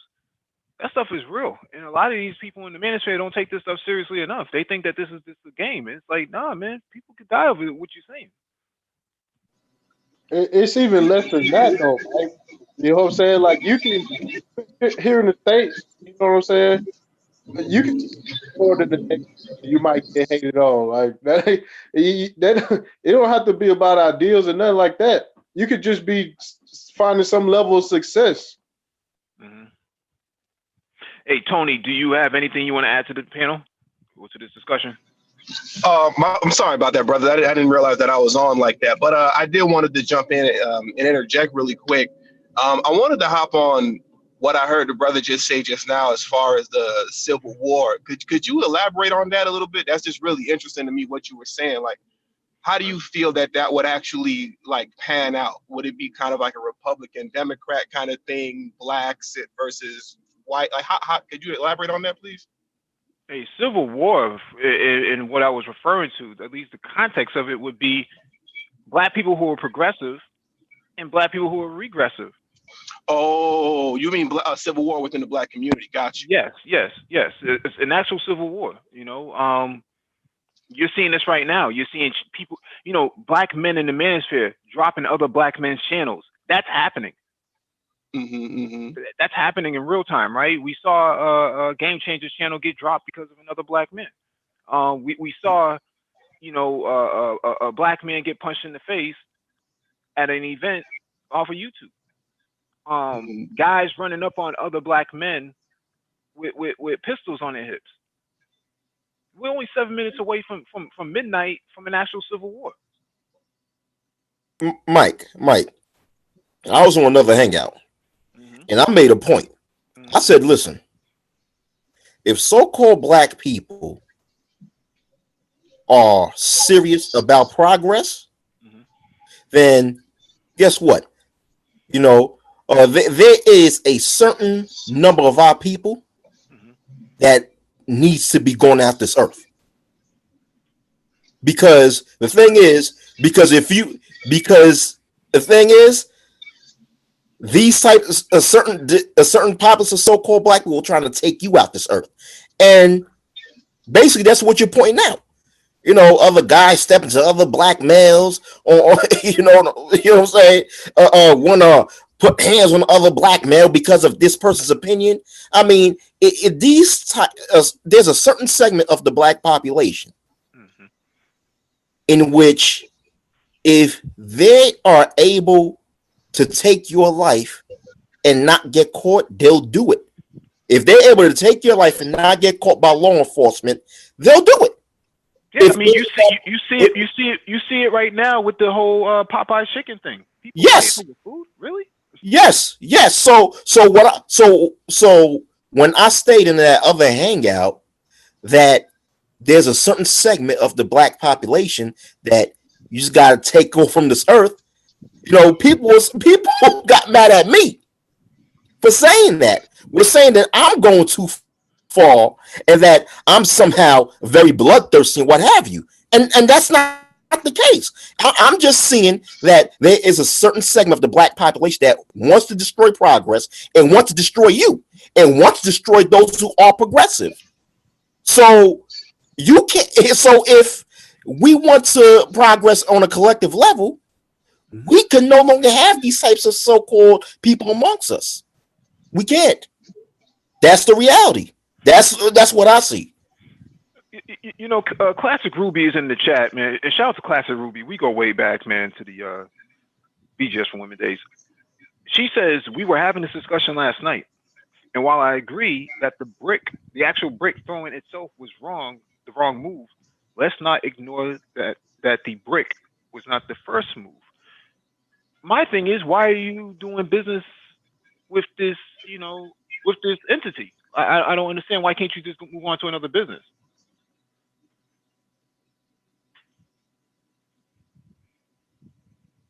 Is that the only place that you can get your nails done? Is that the only place that you can get?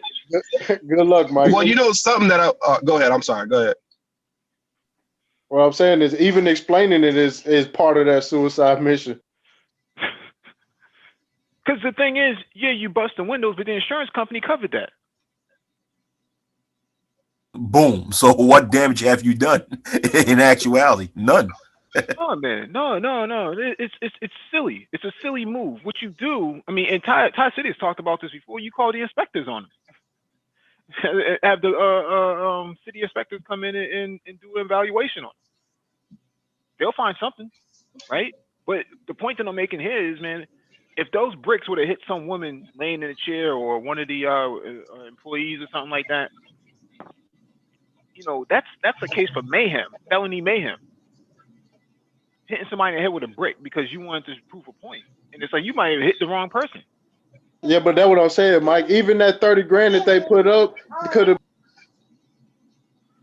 I mean, that nail salon, you know, allegedly was known for, you know, physically assaulting its customers. Now, if these same so-called black females are still going to that place of business after it has a reputation of physically assaulting people, then you know what?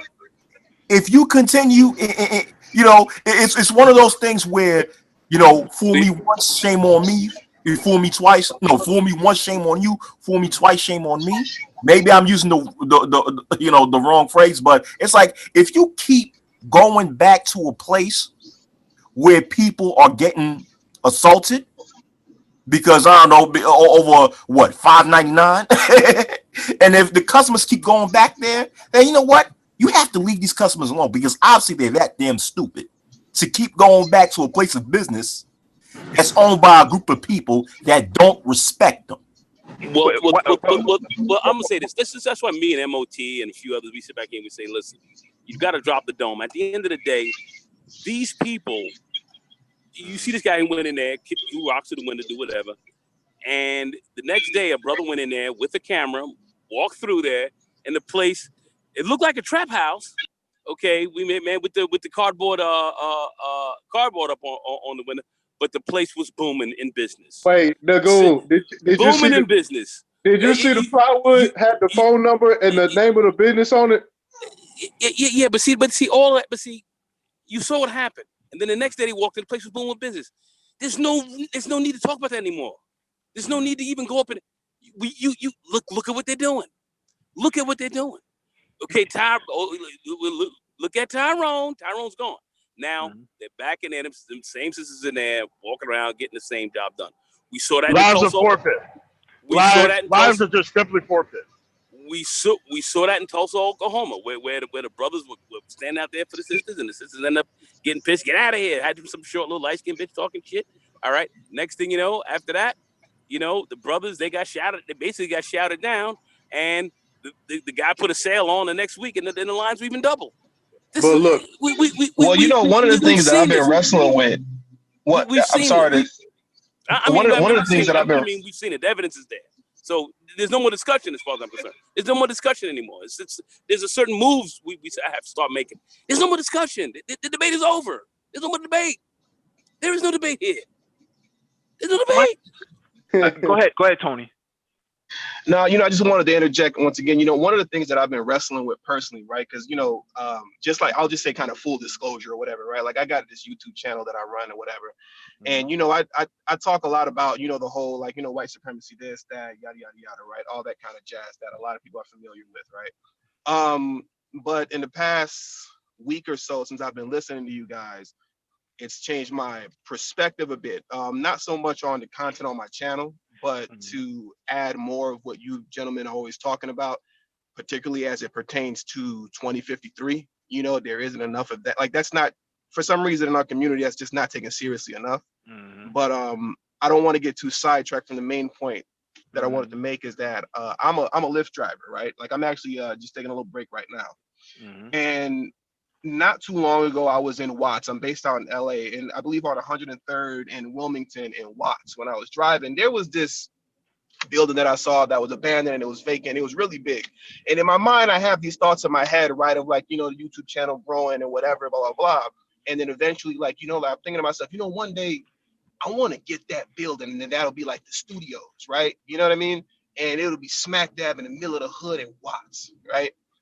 But then the more I think about it, and it kind of hurts to say, right? But I think about it and I say to myself, would that even be worth it though? You know what I mean? Because in my head, you have the fantasy kind of played out like, yo, that's what we need. I get on, I bring the studio and like the resources to the hood, and then it'll kind of expand out from there. But then when I see that, situations like what we're talking about, the brother throws a brick through the window, the very next day, you see, all the women are back in the shop.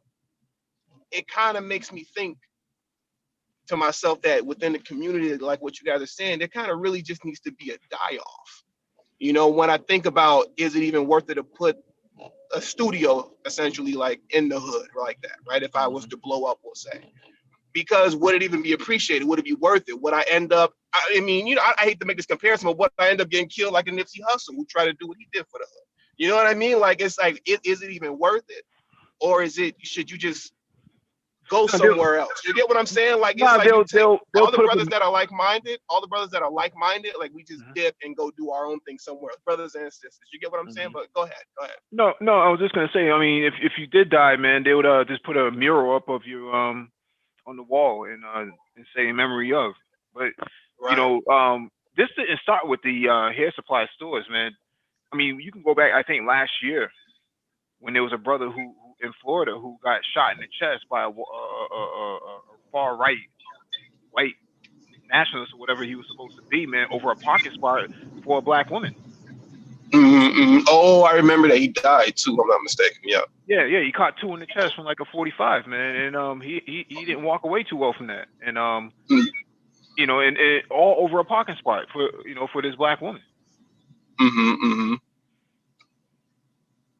Brothers been taking big L's behind this. Big L's. Brothers been taking big L's, and I don't see any of them sisters throwing no rocks in the windows or taking no bullets over no brothers.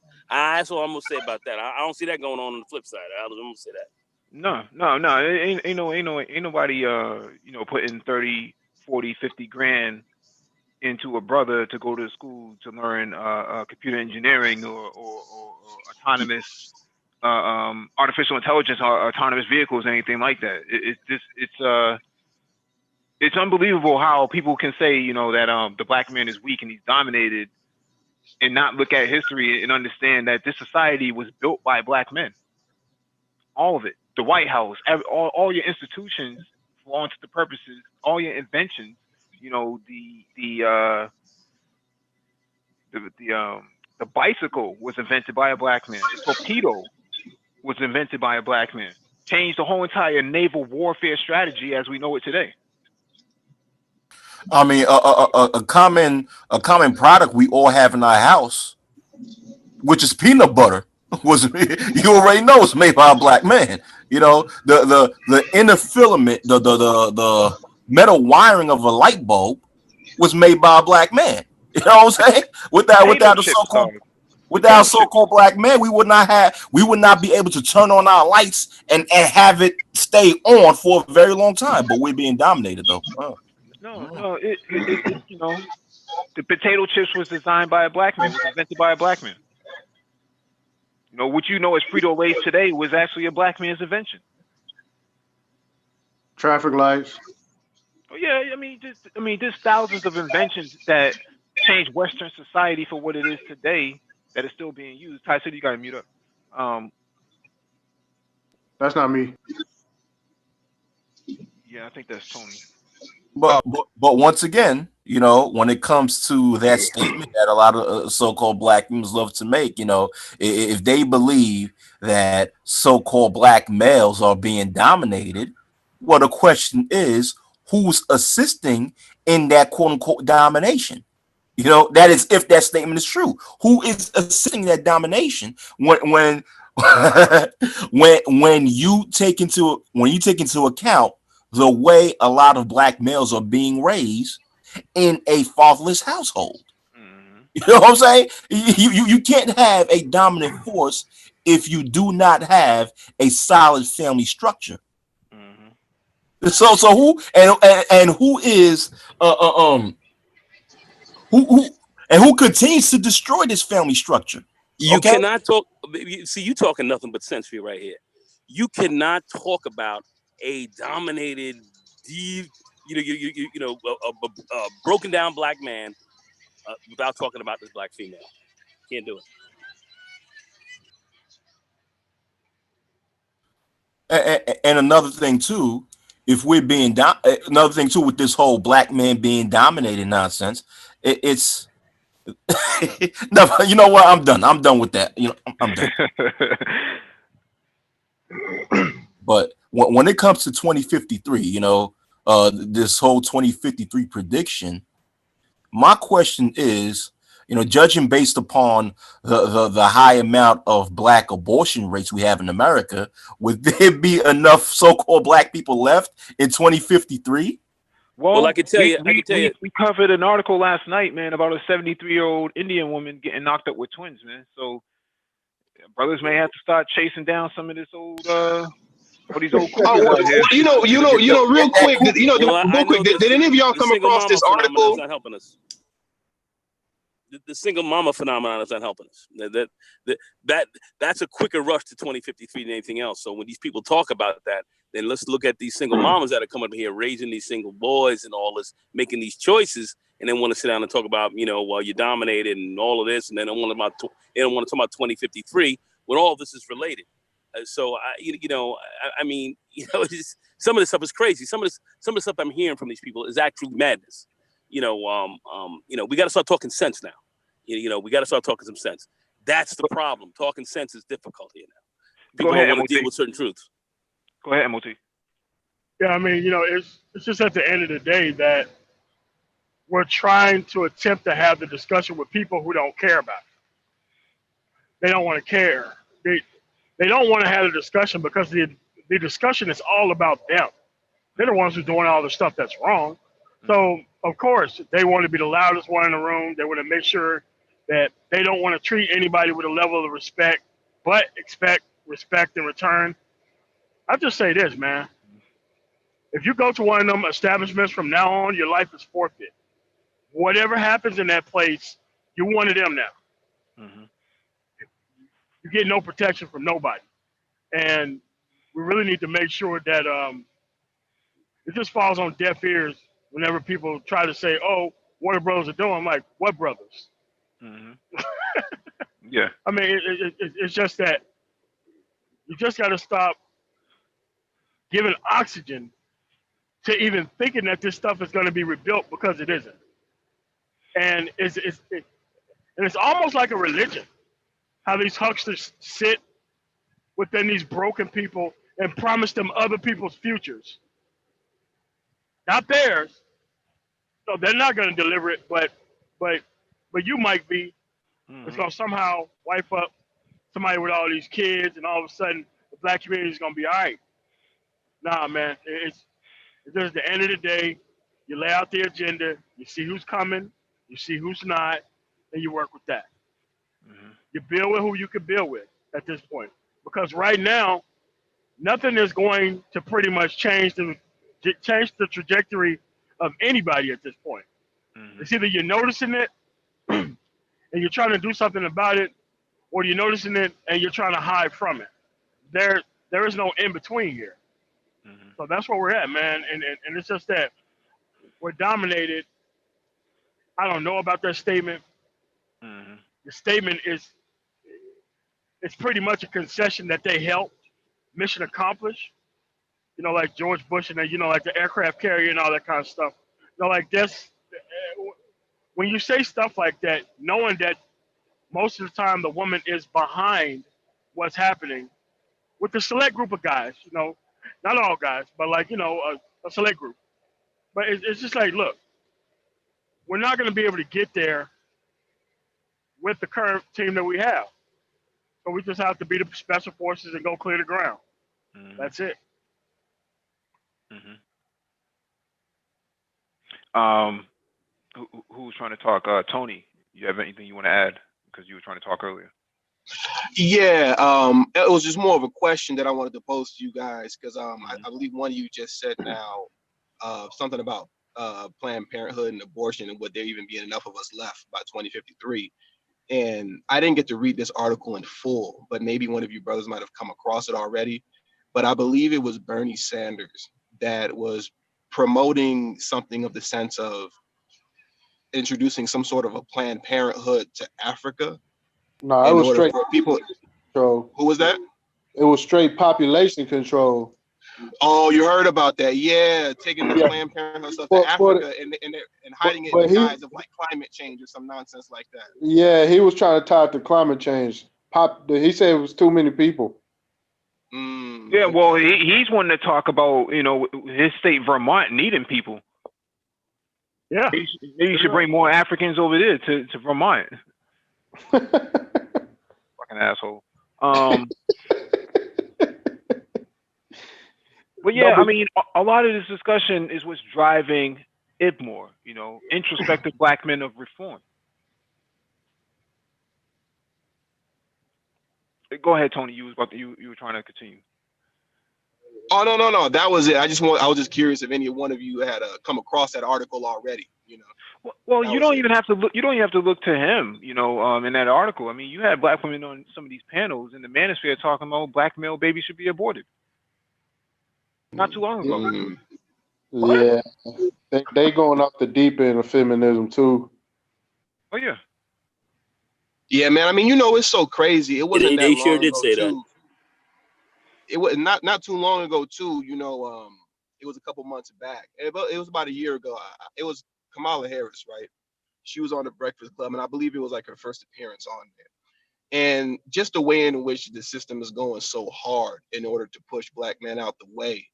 I remember she was talking, and I don't remember the specifics of the state that she was talking about, but she was speaking of a Republican in some city that got voted out and replaced with a Democrat. But she gave all the credit, she said, to black women. It was because of black women that this man got put into office. She said 92% of black women turned up. But then Charlemagne interjected and said, well, hold on now, like 90% of black men showed up too. And then she goes, oh, yeah, that's right. And just kind of brushed it off. But it was very eye-opening to me, the way in which she would just deliberately focus on black women and cut out black men altogether as if we didn't show up. Because the black male is inconsequential to the Democratic Party. And that's how they see it. And that's why we need to form our own political faction to really address some of these issues. I mean, we talked about this before, that the black church and the black and the Democratic Party are the two major institutions that represents the black community, and black men have been leaving those institutions in droves the last maybe 10 to 12 years. Great point, because these people got really uptight when we didn't show up for that last election, when we didn't show up for the last presidential, and folks got real tight about that. They tried to run it again, but now they know they can't run that just black female runs the Democratic Party game. Now they're starting to see differently. That's why it's a great time for us to sit down and really talk about a black male party. IBMOR party. That is it. The time is here for that. It really is. Bro, IBMOR lobbyist group. Well, it could be an African American union led by black men. That'll be that. Get ready for the hate. That's what you have a paramilitary for. Oh yeah, security contractors on the ground, boots on the ground, ready to go. You laughing, but it's serious business. Man. I'm not laughing because I know that the Jewish Defense League and all of them, I see how they get down. Well, they're not playing either. Look at the African National Congress, the ANC. They started in 1912. They didn't come to power until 1994. You gotta have patience. You gotta look at the whole holistic picture. Like that other guy likes to say on the other channel. But the trajectory of where you're gonna be at. When Mugabe came to power, and shout out to Mugabe, man, in Zimbabwe. He's the founding father of Zimbabwe. He took that country back from the colonialists. And when it comes to having a paramilitary, listen, I'm sure there's members of the Detroit 300 that wouldn't mind, having a contract with the African American Union. Mm-hmm.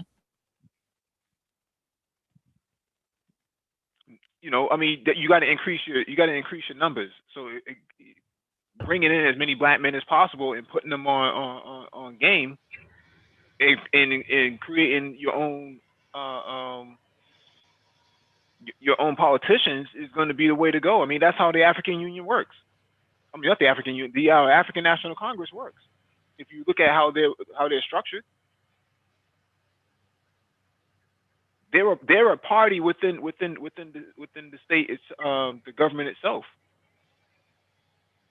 and the government, for all intents and purposes, won't run very well without them being there. So there's too many examples on the ground of the last 30 or 40 years of progress that has actually worked.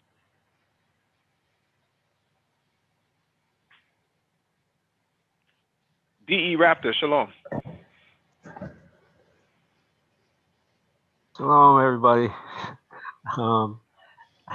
How's everything going? I mean, the more I listen to this conversation, Mm-hmm. the questions keep popping up. Like, Mm-hmm. where do we intend to take? What direction are we going in?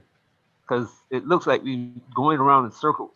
Every Well, time first one of of these all, events, every time one of these events occur, we start, we begin to talk about what caused it and what's the result of it. Like, the idiot went to jail, and the women who he tried to teach something to, they don't really care. These women have more money. I mean, they have more money in their pocket than I have. And if they they want to waste it on whatever they want to, that's their business. Leave the women alone. That's my opinion. I mean, we in the black community is considered to have zero wealth. Mm-hmm. And when I see women sitting down in the salon and putting on spending, I mean, exorbitant amount of money on those kind of things, Mm-hmm. and their children, Mm-hmm. are not being educated, don't have good health care.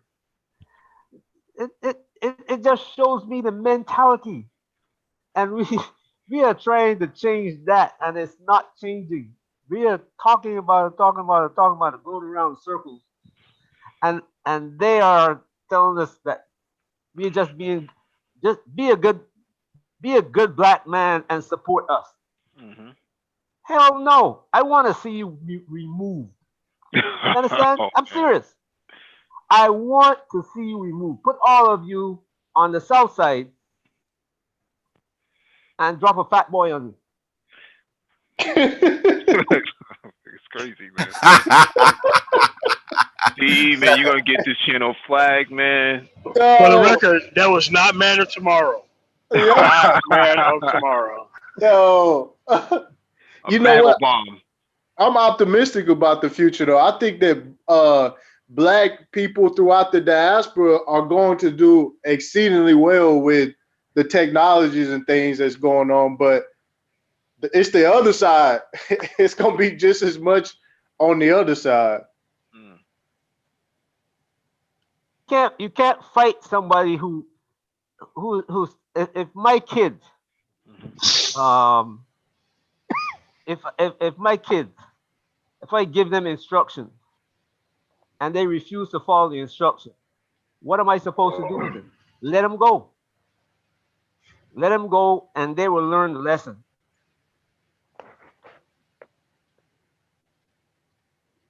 The Would you sad say? thing is that most of these whites in these rural areas are just like these blacks in these urban areas. They cannot modernize to save their life. So it's going to be a lot of people who's going to be suffering the consequences. A Yeah, a lot lot. of people can't even wrap their minds around what's coming in the next 5 to 10 years, let alone the next 25, 50 years. Yeah, but I'm okay with the rednecks and their Hemis and their brodozers eating peanut butter jelly sandwiches for dinner, man. I don't have too much of a problem with that. They can stay where they are. Yeah, I mean, but we got black necks who need to join them. You know what I'm saying?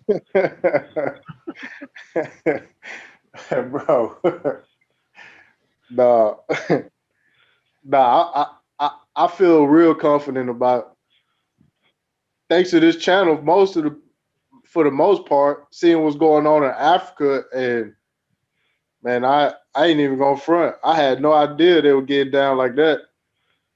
Oh man, they're so far ahead of us in America, man. And it's because of the environment, man. It's forcing them to come up with more innovative ideas and complex conversations as to where their future is going to be. They already have a 2060 agenda. They're ahead of schedule on their agenda. So, for all intents and purposes, all these people who like to, on these other channels, like to sit up there and talk about Pan Africanism is dead and no such thing as Pan Africanism and it's pie in the sky. These guys, Robert Mugabe was one of the pillars of Pan Africanism. What are you talking about? No, I mean they mean the hustle around Pan Africanism is what's dying. Oh, really? Yeah, because now you got to be able to show something, and really talking about this stuff just really ain't gonna be cutting it no more. So that's what they mean by Pan Africanism is dying. The huckster class who have got a hold of Pan Africanism, that's what's dying. So. The people that are talking about Pan Africanism, right? Like if I'm going to talk about Pan Africanism, that means that I'm going to actually go to Africa, and I'm going to actually leave some breadcrumbs when I go over there. And then once I get there, I'm gonna have a nice spread for y'all. So when y'all come here, y'all can eat too.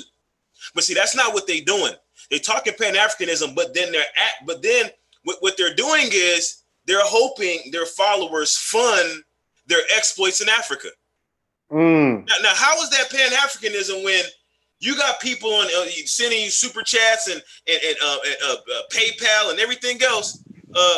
That's how you're making it in Africa. But you expect them to come to Africa. Well, how are they going to make it? Or should they be doing the same thing you're doing, relying on other people to fund their exploits in Africa? They're not even actually making businesses.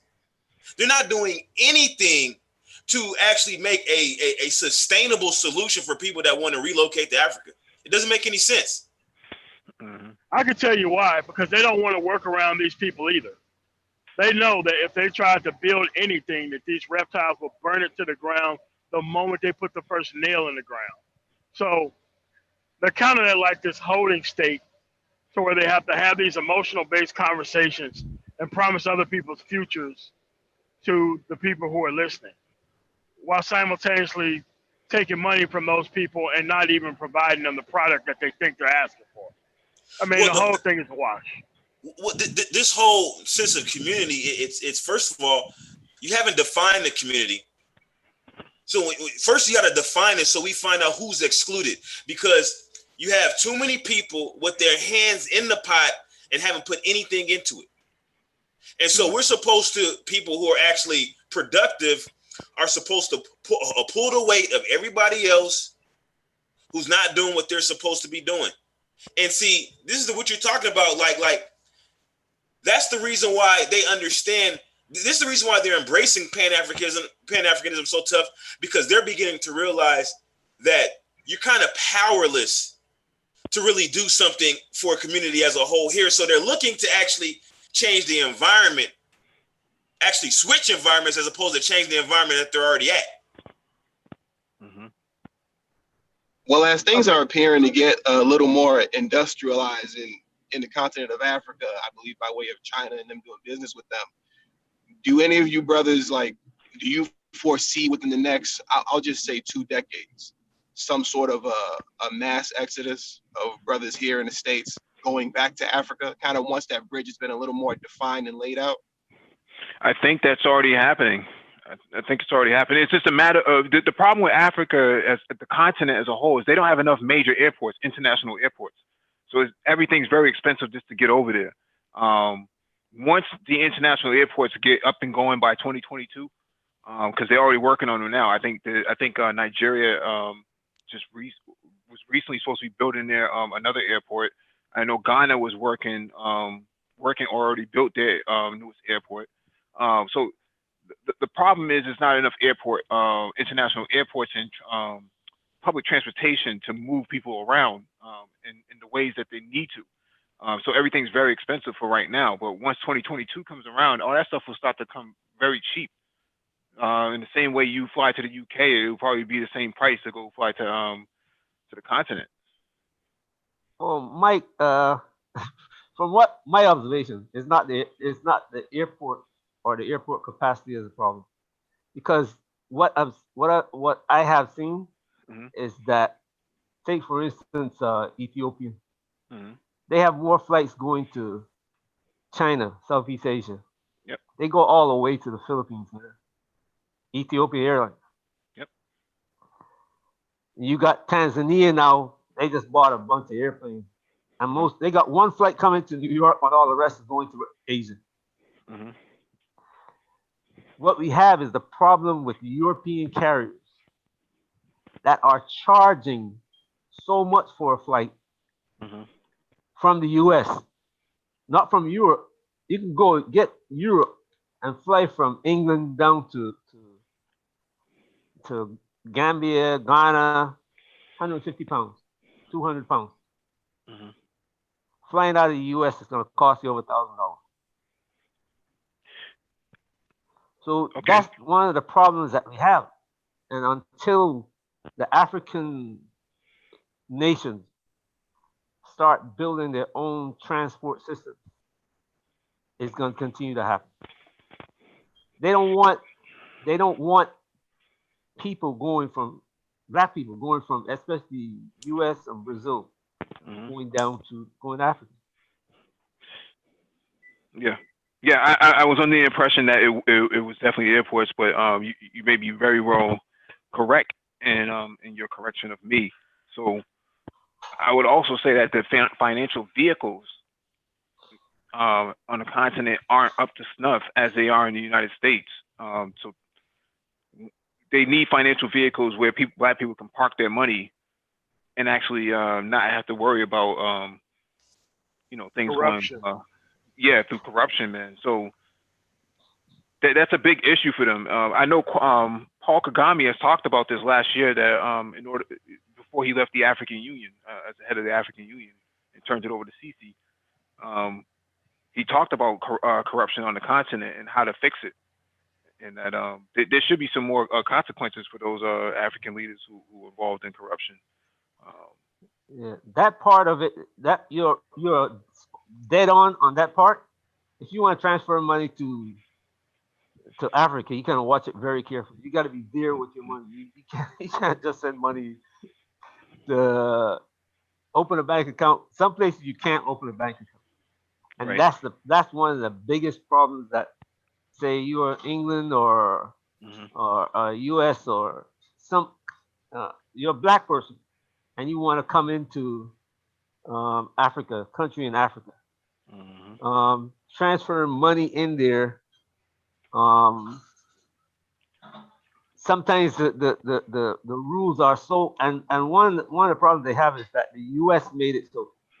The U.S. made it so that because the U.S. claim that they're going after money laundering, but it's not. So everybody who opens an account in say Ghana got to report that account to the U.S. government, so the government can check who you are and where your money is coming. The U.S. government has the record of your account that you opened in Ghana. Yep, and the 2001 Patriot Act allows them to seize those funds. Who to seize it? Or the host government? The United States government will come in and actually confiscate those funds out of that account. Oh, okay. All right, well, that makes sense. Yeah, the Department of Justice have international reach now. They can basically go after anybody who has citizenship or affiliated with someone who does have citizenship, and go after their funds and go after those accounts. Which is what gave weight to cryptocurrencies, which is why that's been so popular. That's how to get around that. How would they integrate a central bank in Africa with all the different countries? They would have like for like if let's say you have certain countries that won't allow a central banking system, and then you have some that will. And because you're talking about a single African currency? No, like a central bank. Most countries have their own central banks, though. They have their own central banks. Every country has their own central bank. That's where they print their money from. Yeah, but that's what I'm saying. But how would the U.S. have regulation over all of those central banks? Oh, we're talking about banks like Barclays and HSBC. Those are private institutions. They can go after your money that way. Oh, okay. In Africa, there's a lot of private banking institutions because they lack, say, infrastructure. Well, they lack the infrastructure of a public banking system. They don't really have that. Oh, okay. What they need, which is what they need in order to be a true democracy, is to have public banking. But we did a whole entire live stream on the necessity for Black people to create their own public banking infrastructure, like in North Dakota, which has been the oldest public banking infrastructure in the country and has not been touched at all. Huh. So yeah, blockchain taking off over there in Africa. I know that. Yeah, just about all digital technologies that are fourth industrialized are taking off over there. The problem is that where do we, well, I shouldn't say we, but where do Black Americans actually see themselves in the emergence of these technologies and the proliferation of new digital banking and things of that nature, digitalization of money in retail markets. We just covered an article last week talking about Africa and actually we didn't even cover it. It was on the World Economic Forum. We didn't cover it yet, but those are the type of discussions that they're having. And like I said before, you go through the manosphere, you're not going to see any of that. So, these same guys running around the borders of Mexico with some barrels on their head and flip flops. With a spliff in their mouth. I don't know, man. I don't know about them. Nah, it's good to see them. It's good to see them on the back end of a product instead of having to be a consumer. You know what I'm saying? On the back end of it. You know what I'm saying? The development of a product, rather than being, you know what I'm saying? We never got that. I remember when we was talking about how the rich elite Black people here in the States could have bought the Fisker electric car company because it wasn't even that expensive. Yep. They could have edged their way into that whole industry for $700 million. Well, these guys rather go out and go buy a yacht. So motherfuckers want an NFL team. This is why Yvette Carnell and Antonio Moore's ADOS movement. Antonio Brown or Antonio Moore? Antonio Moore. Tone Talks Antonio Moore and Yvette Carnell with this ADOS movement, and the way people within that movement want to separate themselves from other groups of so-called Black people. That's dangerous when it comes to the future of Africa within the fourth industrial revolution, because when you separate yourself from other groups of Black people because of a certain number of immigrants, this hurtful things to you or offended, what have you, but you let your personal disdain for a specific group of immigrants from other countries keep you separate from other groups of Black people, then that prevents you from having some sort of alliance with the continent that's basically in a position to profit big over this fourth industrial revolution. Especially, I read an article some while ago, Google want to make this an AI lab in Ghana. Am I correct? Yeah, Microsoft did the same thing. And Microsoft did the same. And Microsoft did the same thing. So when you have a group of, so-called African Americans saying F the African immigrants, F these people, F the Caribbean immigrants, F all these people. I mean, you mean to tell me you're going to have a group where you are for the advancement of that group, but make no alliances? I mean, when you read history, most groups who have advanced had alliances with other groups of people. And you tell me you're going to advance so-called African Americans through what? Reparations? That's it? Just reparations, which you're not guaranteed to get? No. You know what I'm saying? So said Candyman in the mirror 3 times. Don't even say the word, man.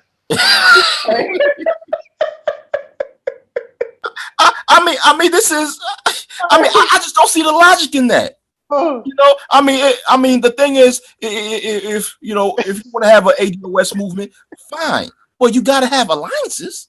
Fam, I'm gonna get straight to the point with the ADOS thing, bro. The only thing that gives that any relevance is the reparations discussion, fam. That's it. Okay. That's it. All the Screw rest the of it. cap on tight. Screw the cap on tight. Hey, all the rest of it is just fluff.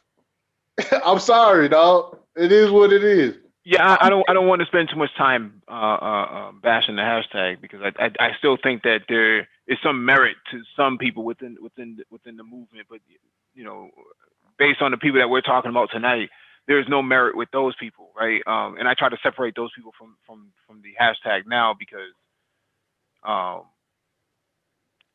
they should be separated. You know, they should be identified too. You know, these MAGA extremists. You know, they are throwing bricks through people's windows and Would that make us MAGA extremist identifiers?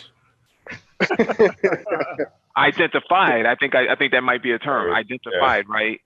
MAGA identified. No, but we don't have any empathy for them, man. I just think these conversations have gotten way out of control this summer. You know, people taking some of our talking points, man, and running with it, and then pretending like, you know, we were talking about firearm safety and the Constitution, you know, first, and then these other guys just jumped out the window, man, and it was like, wait a second, weren't you the same guys about 10 to 15 years ago? You know, shooting up the same neighborhood and selling, you know, selling dope up in it, and now all of a sudden you want to defend that same neighborhood from what? What are you talking about? What are you defending it from? Are you defending it from yourself? Spy versus spy? I mean, that's why I always ask about this protection thing. Like, protection from what? Mm-hmm. I never hear like an actual answer. You don't protect black from what? Fam, they spinning it now. They talk about protecting the image. It's all kind of crazy going on, bro. Okay. Real talk, bro. Let me tell you something. It's like, you know, let's be clear here. Okay, I was not born here contractually obligated to protect anybody's image other than my own. You know, and I think it would go a long way if everybody else kind of took the same approach.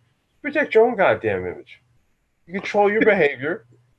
You know, when you're out in a public space, try to put your best self forward. That'll go a long way in protecting your goddamn image. You don't need me to do it. I mean, but you know, they want to swim in the ocean, but they don't want to take the risk of sharks. But they want to go specifically to the shark's house and go swim. In a fucking cage where the gaps are big enough for a shark to get in. Yeah. Okay. Yeah. And you know what? My comments that I made about the hashtag, you know, it's not, you know, my intent is not to disrespect anyone who affiliate themselves with that hashtag, you know, because there's certain aspects to that group that I do agree with, but there's certain aspects that I do not agree with. So I was just mentioning the things that I do not agree with that hashtag. But, you know, once again, you know, my statements were not made to disrespect anyone who is involved in that movement. Well, I'm ADOS, and I'm here to say that all the stuff they talking about should have been discussed before anybody went to World War I, World War II, Vietnam, all these other things that you participated with your oppressor as side by side before. Like, you should have negotiated everything before then. I think they did, if I remember correctly. They did make some negotiations. I think Eisenhower played a strategic role in some of that stuff as well. Man, but that's another topic for another day, man. But for all intents and purposes, man, I think we gave these guys 12 rounds tonight. They ain't show up here. We didn't get any thumbs down, so at least not yet. Can I make one more point, Mike? Okay. For the past couple of weeks, within the so-called Black manosphere, there's been a debate going around which they have a hashtag for it called Passport Gate, right? Oh, okay. And my thing is, Have y'all heard of that? I know MOT heard of that. Yeah, Passport. Yeah. Unfortunately. Okay. That conversation or that debate shouldn't have gone for that long. It should have been a dialogue where, okay, we made our opinion, now let's move on. It shouldn't move on that long. And it started by this one YouTuber who, made his opinion about, black males who travel overseas. And people are going as far as to try to make videos attacking him personally, assassinating his character, in which I think that's dumb. If someone makes an argument that you don't agree with, just disagree with that argument and move on. You don't need to attack this person personally. And it's going as far as people talking about his personal life that, he decided to be celibate for 30 years. And you got people making statements like, what type of guy who have never been intimate with a woman for 30 years. I'm like, what? I'm like, hold on. I thought the Black Manosphere preached that we should not worry about what another man do with his private parts.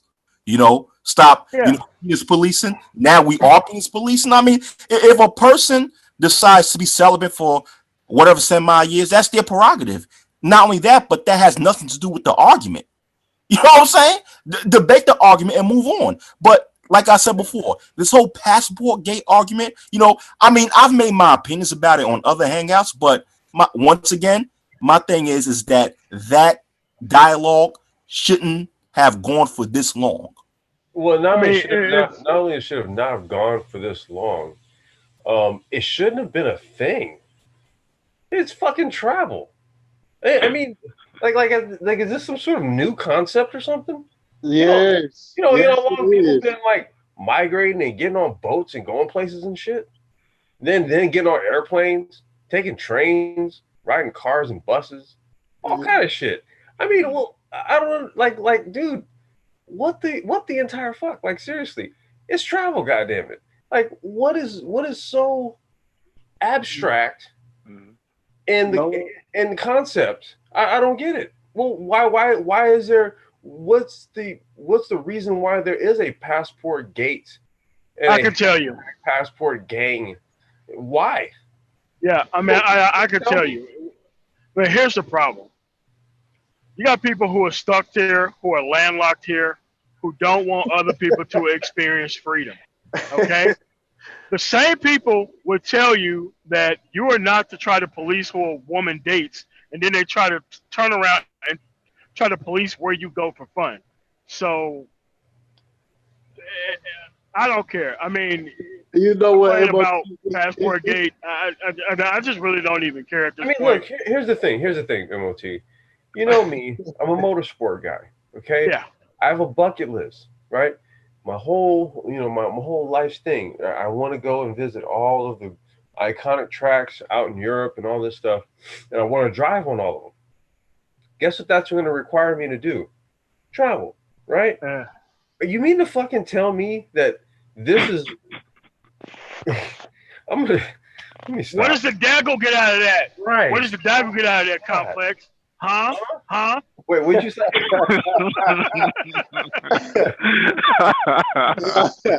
Hey, everybody can travel. So selfish. Bro. I'm being selfish, MOT. You're being selfish. I want to go drive on the Nürburgring. I want to go visit Paul and go drive on the Nürburgring. What you need to do is get a Facebook Oculus Rift, and then you can visit the. I can do it in the comfort of my own home. Yeah. No. You have to do it from your nearest black community. That's the only way you can do it. Oh my god. Yeah. Yo, but no bullshit. I seen I seen the Negro spewing all this anti-traveling shit from like a little kid room. Like it was a green painted room. And this nigga sitting there with a straight face telling motherfuckers that they should not go travel and they should not experience life. They should not do it for business. They should not do it for what? It's like, dude, like you are inside of a child's room. It's like I have to agree with complex design.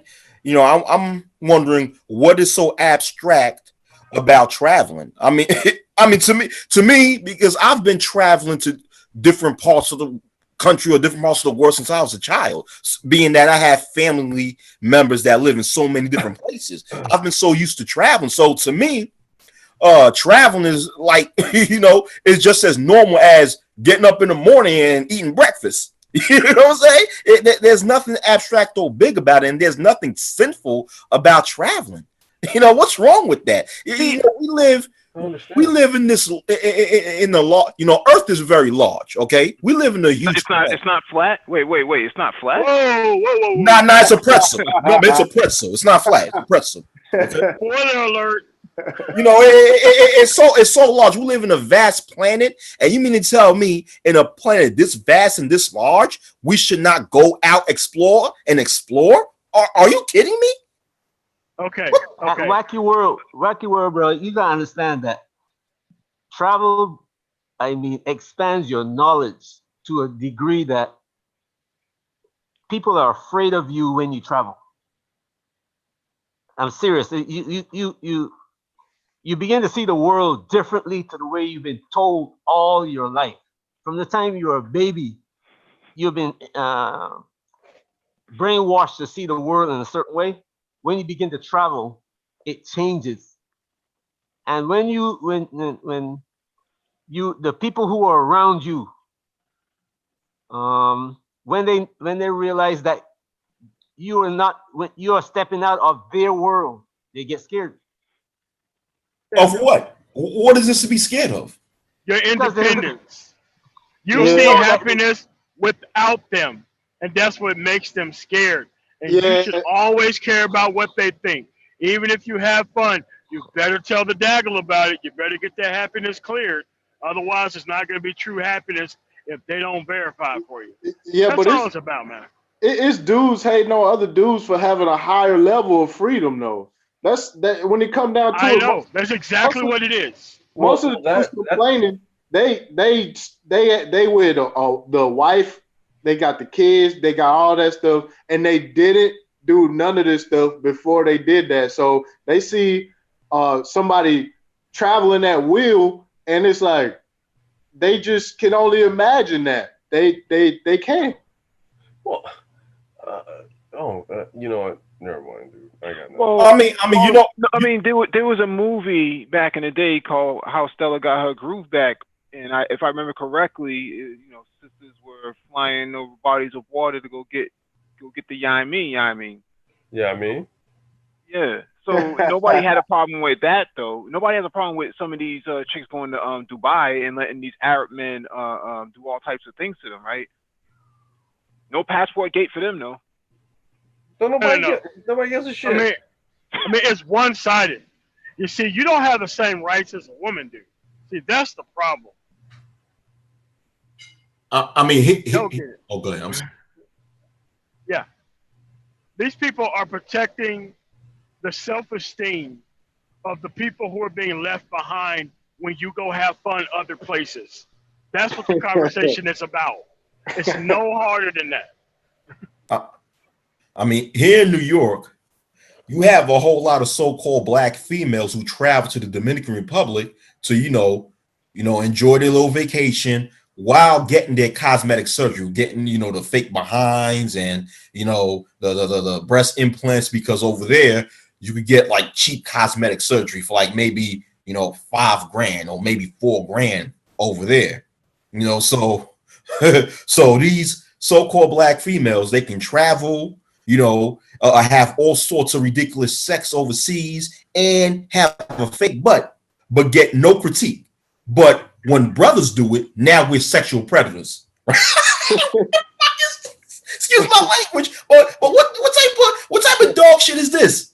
I even saw a video where this person tried to claim that black males are going overseas to be sexual predators. Wow. Yeah. I mean, I just said, dude, I want to go there to drive on racetracks, not have sex with kids my daughter's age. What the fuck, dude? What? Why? Like, that's what I'm saying. Do you want to drive go-karts? Yeah. With kids. Yeah, you're a predator. You're a predator, man. Mm-hmm. Yeah, you prey on the go-karts. Stay heavy on that clutch. I'm like, wow. So you mean to tell me someone travels, they're being a predator? Wow. Yo, that was like the most extreme thing you could even imagine somebody traveling for, bro. It's like, oh, right after the whole Epstein thing, real original. Yeah. So the same man who apparently can't get away with shit in the United States is going to go to another country and go fuck up there. Yeah, right? yeah. You know, the whole underage sex trafficking tourism business is built largely on the black men. How are y'all Negroes traveling and y'all are dominated? No, that's what I mean. All of this is the country. Oh my god! But here's the hypocrisy. Here's the ultimate hypocrisy. These same people who are accusing black males that travel of being predators are the same people who support R. Kelly and who saying free R. Kelly. Not even just R. Kelly, not even just R. Kelly, but the criminals, man. You know, the guy throwing bricks through windows. That R. Kelly thing is funny, but when you think about the numbers, this man went platinum like 6 times after that. The first trial, he was breaking records. Oh, Not Guilty. I think that was the name of the album. Yeah, what? He did that with Jay. Yeah, he did it with Jay-Z. They had the Best of Both Worlds album, and then he was like breaking records, doing tours, breaking records. Wait, hold on. No, Randy Woman, we're not assuming, or making the assumption that they were implying that everyone who travels is a pedophile.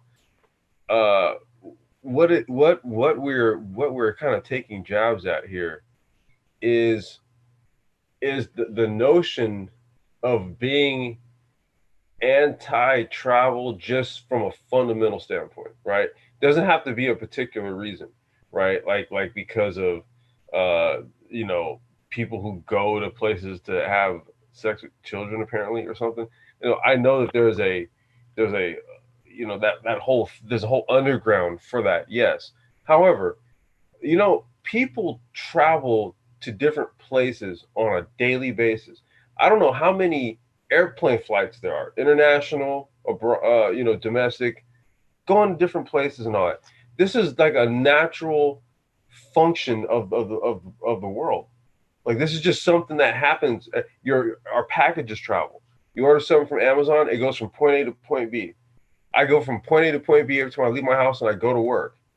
Okay, and then there's long distance travel. I mean, so the notion that as a black, like, you should have some sort of aversion to going places. That's essentially what we're talking about. Having an aversion to going places. That is one of the. It's like, okay, how could you be a person who would be taken seriously in this world?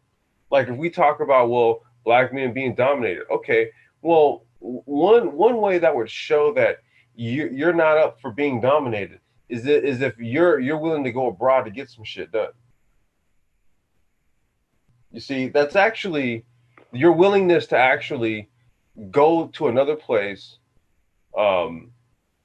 partake in those cultures, learn the language. Okay, that really kind of shows a broader sense of, you know, one's own worldview. You know, it's beyond these silly notions of why somebody shouldn't go somewhere. And I mean, what we're doing is, I think we're more or less making light of the fact that to be against something that millions upon millions of people do on a daily basis, there's something seriously wrong with us. And you know what? When it comes to traveling, in the perspective of so-called blacks from other countries, they push traveling. You know, they support the notion of traveling. You know, they're not going to convince people to stay here, don't go anywhere. No, they push the aspect of going to another place and spreading your wings and fly away. Yeah, you know? That's why we got foreign exchange students and stuff like that. Yeah, exactly. Like, check this out. my family comes from the poorest country in the Western Hemisphere, which is the island of Haiti. Okay, that country is considered the poorest country in the Western Hemisphere. Yet, people from the quote unquote poorest country in the Western Hemisphere, they travel everywhere. You'll see them, of course, in the U.S., Canada, France, Russia, Great Britain, China, Ivory Coast, Congo, the Bahamas, Dominican Republic, Puerto Rico, St. Lucia, Venezuela, Colombia, Brazil, Mexico. They travel everywhere. And they're from what's considered the poorest country in the Western Hemisphere. Now, you tell me so-called blacks from what's considered the richest country in the Western Hemisphere should just stay in one place? You get me? Just stay in one place. Don't go anywhere. Come on. That's a very ignorant mentality to have, man. It's not. I don't see how one takes that approach to life, and and just not really be an expansive person. I get that the internet is a very powerful tool, but there's nothing actually like stepping foot in another place. I don't care how much you Wikipedia and Google shit,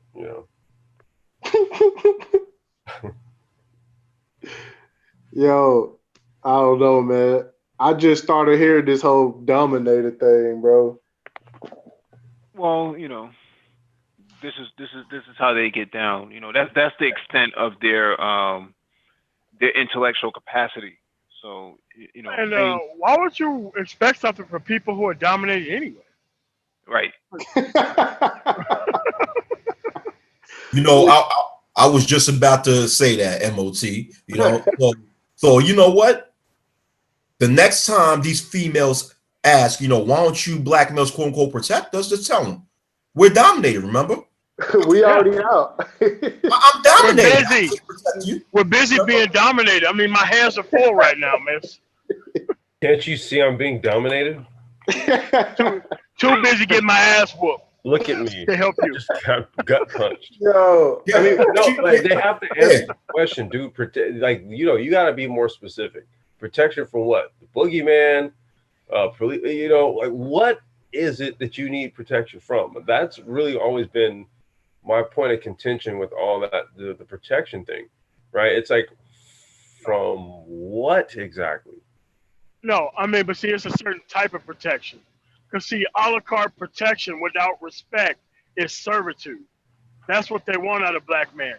Servitude.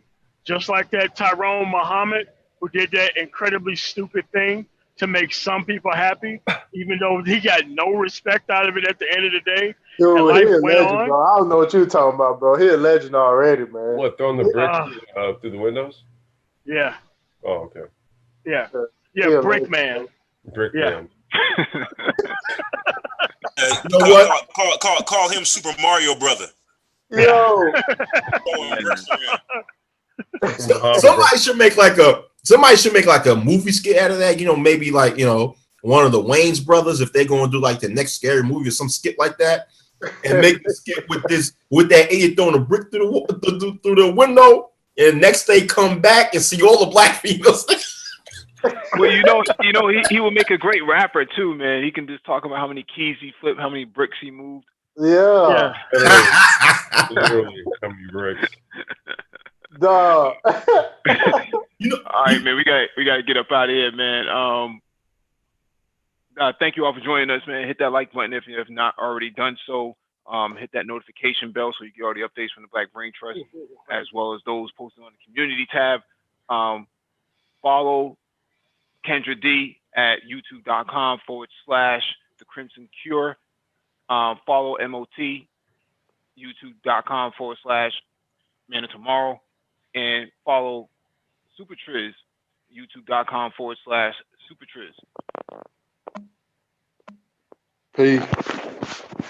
All right. Thanks for having me on, man. Shalom, everybody. Thank you.